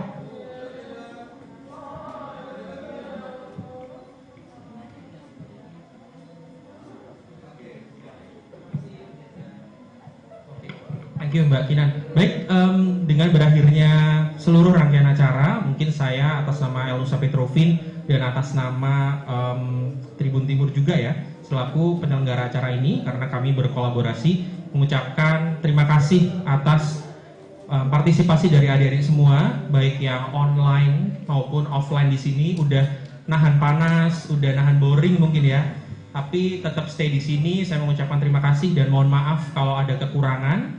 Semoga kita bisa berjumpa di lain waktu, di lain kesempatan yang lebih baik, dan semoga yang paling penting adalah ilmu yang tadi disampaikan bisa lebih berguna dan teman-teman aplikasikan ke kehidupan teman-teman. Karena mungkin kalau sekarang nggak kerasa ya, tapi nanti ketika teman-teman sudah benar-benar terjun ke masyarakat, soft skill seperti ini sangat diperlukan. Itu aja mungkin dari saya kembalikan ke Mbak Kinan. Assalamualaikum warahmatullahi wabarakatuh. Selamat menikmati makan siangnya dan selain mungkin sholat duhur ya. Terima kasih. Assalamualaikum. Waalaikumsalam warahmatullahi wabarakatuh. Kita berikan aplaus yang paling meriah untuk Pak Arsya. Nah baik, sekedar informasi nih buat adik-adik dan buat seluruh teman-teman yang saat ini mungkin masih join di Zoom. Pak Arsya, sebelumnya selamat saya ucapkan atas penghargaan yang baru-baru saja diraih yang diberikan oleh Media PR Indonesia sebagai Head of Corporate Communication Elnusa Petrovin sebagai pemimpin humas berpengaruh tahun 2021. Wow, keren sekali ya Pak Arsya ini. Tentu saja dengan mendapatkan penghargaan itu, adik-adik di SMA 17 dan seluruh adik-adik peserta yang saat ini bergabung juga di Zoom dari berbagai sekolah dan di luar daerah sana, tentu saja sangat senang dengan pelatihan Akademi Jurnalistik ini yang juga merupakan kerjasama antara Petrovin Elnusa, Tribun Timur dan juga SMA Negeri 17. Dan tentu saja pada sesi akhir kita ini, saya juga mewakili teman-teman dan kru yang bekerja mengucapkan banyak terima kasih atas antusias dari seluruh peserta, teman-teman, dan juga pastinya kepada sekolah SMA Negeri 17 yang telah memberikan juga fasilitas tempat kepada kita semua, dan pastinya juga kepada Petrovin Elnusa untuk program yang diberikan dan berkolaborasi bersama Tribun Timur. Dan saya Kinan Aulia mewakili kru yang bekerja pamit mengucapkan terima kasih dan memohon maaf apabila ada kata yang kurang berkenan. Wassalamualaikum warahmatullahi wabarakatuh dan sampai jumpa. Boleh. Nanti setelah ini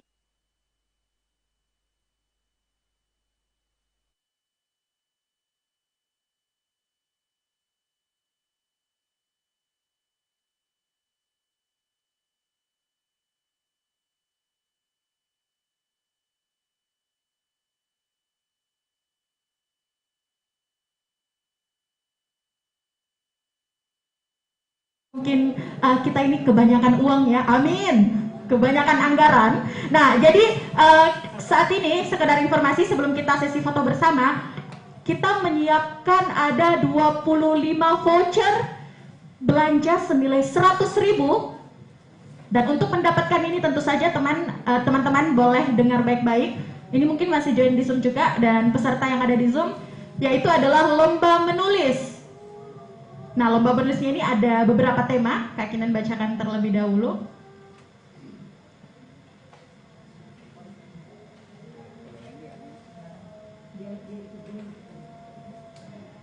Nah, yang pertama itu temanya adalah PSM Makassar saat ini. Yang kedua adalah kapan sebaiknya. Oke, kita jeda dulu azan.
Sudah melewati mendengar azan. Nah, baik, mungkin untuk lebih tepatnya lagi mengenai teknis penulisan ataupun juga lomba menulis nanti ini, nanti mungkin Kak Kinan mau undang kembali nih Mansur untuk menjelaskan mengenai teknis menulis ini, dan juga deadline-nya boleh juga ikut untuk disampaikan. Silahkan Pak.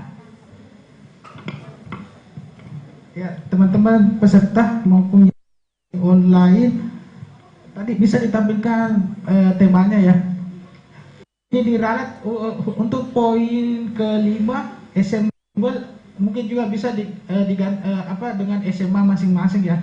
Teknis penulisannya teman-teman memilih satu tema, salah satu dari 5 tema ini. Yang dari SMA 17 boleh temanya SMA 17, tapi yang bukan dari SMA 17 bisa memilih tema SMA-nya masing-masing. Kemudian beritanya nanti paling tidak mengandung unsur dasar dalam jurnalistik ya. Sayang sekali tadi belum sempat dibahas secara detail. Dalam jurnalistik itu ada unsur dasarnya sebuah peristiwa adalah biasanya kami menyebutnya 5W 1H. 5W itu adalah what, apa yang mau diberitakan, apa yang mau disampaikan. Yang kedua where,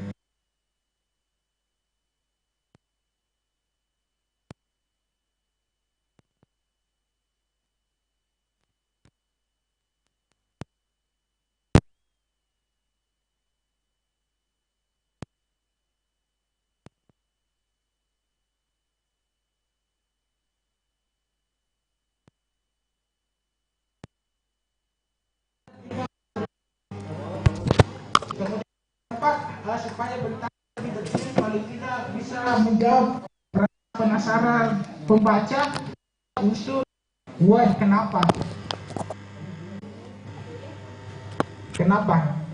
Kemudian selanjutnya adalah how, bagaimana. Berarti what, where, why, how. Sudah cukup 5W-nya ya. Harus tergambar di situ. Kemudian berita yang sudah dibuat mungkin sampai 10 paragraf ya, minimal 7 sampai 10 paragraf dikirim ke email tribun.timur.mksr@gmail.com paling lambat besok, berarti ya jam 21. Kemudian tim redaksi dari Tribun Timur akan menyeleksi karya teman-teman. 25 karya terpilih yang memenuhi syarat 5W 1H tadi ini akan diterbitkan di portal Tribun Timur. Syaratnya nanti mungkin Pak Dedi bisa ditambahkan, syarat penulisnya minimal ada nama lengkap, SMA mana, dengan nomor telepon yang bisa dihubungi.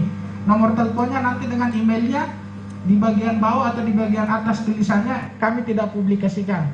Cukup internal untuk menghubungi teman-teman yang terpilih dari 25 voucher yang disiapkan tadi ya. Mudah-mudahan jelas ya. Kalau ada yang kurang jelas bisa ditanyakan. Terima kasih.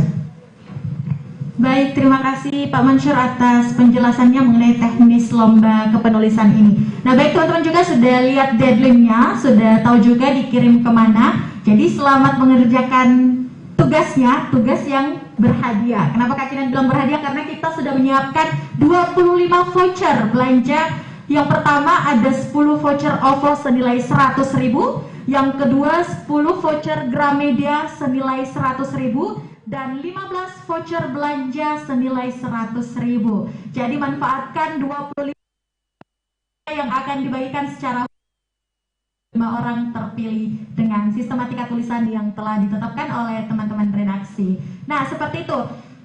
Untuk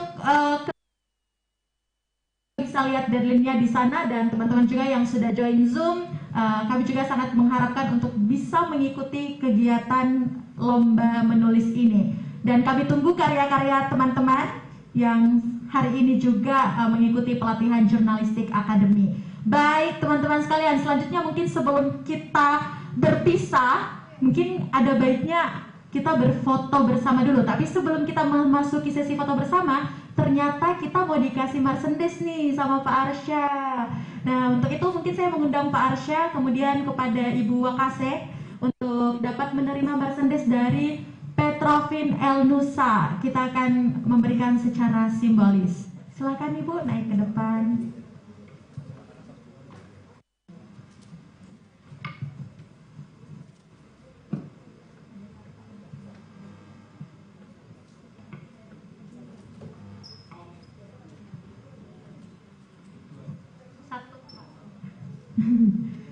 Oke, beri tepuk tangan yang meriah dulu dong.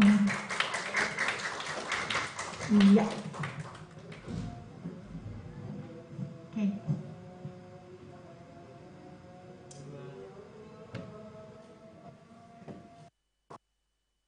Mungkin mohon Ibu untuk tetap berada di dulu. Selanjutnya saya juga mengundang kepada Pak Mansur dan Pak Edi untuk memberikan juga merchandise selanjutnya. Boleh teman-teman tim dokumentasi? Baik. Berikan lagi dong aplausnya. Baik, lanjutkan dengan sesi pertama. Sesi foto bersama. Iya.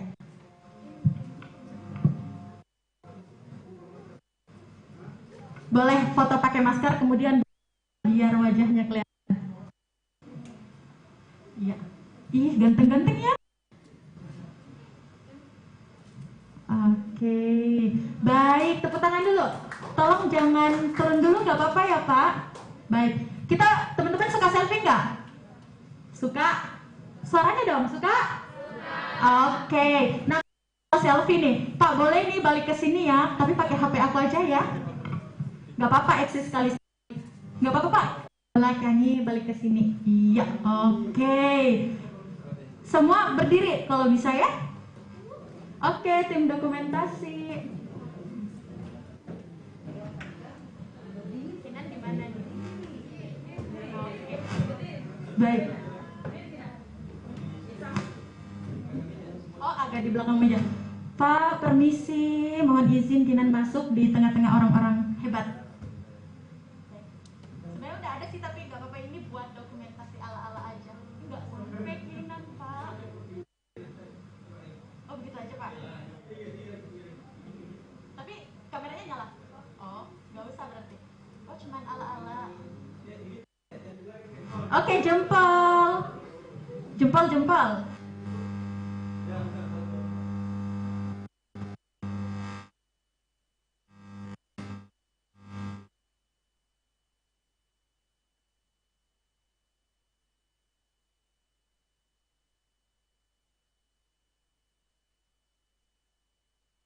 Ya, lumayan. Makasih Pak, Bu. Iya. Sekarang kita nih, kalau misalnya sesi foto bersamanya teman-teman mungkin yang mewakili aja ya buat ke depan. Pokoknya hari ini kita bikin capek dulu Pak Masyur, Pak Arsya, sama Pak Edi sebelum mereka pulang. Baik Pak, boleh naik sekali lagi. Teman-teman yang mewakili boleh ya ke depan. Soalnya kita masih dalam protokol kesehatan. Beberapa aja. Iya 15 boleh. Ayo, ini di-upload loh di Instagram Tribun Timur dan Petrovin Official. Iya, cowok cewek. Berarti ada yang Bapak. Iya, boleh sayang, maju. Ayo. Biasanya cewek tuh paling sering senang foto. Ibu-ibu, ibu guru yang cantik, boleh juga maju ke depan ikut bareng kami foto, Ibu.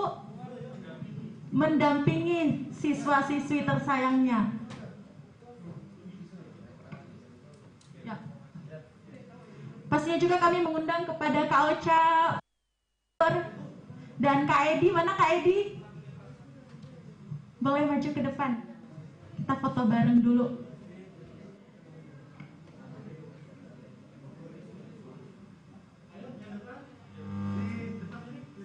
Ayo maju.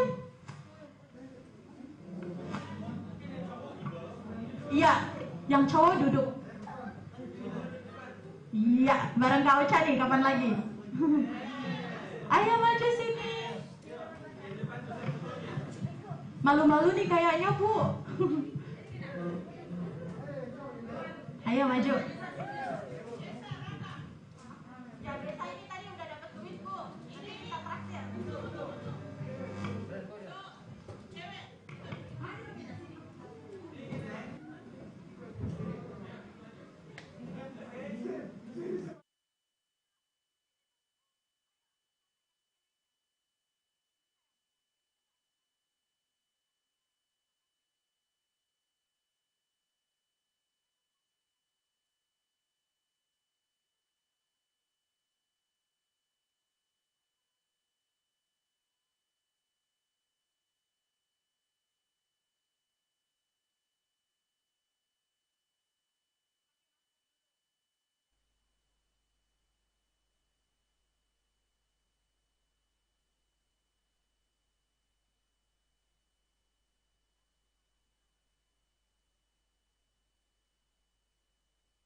Iya lumayan. Oke, sekali lagi yang powernya yang kuat.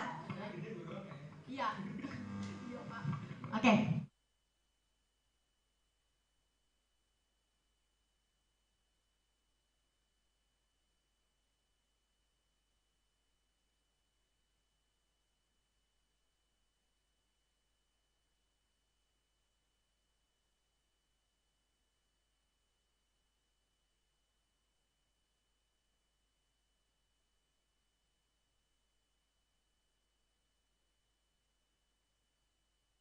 Elnusa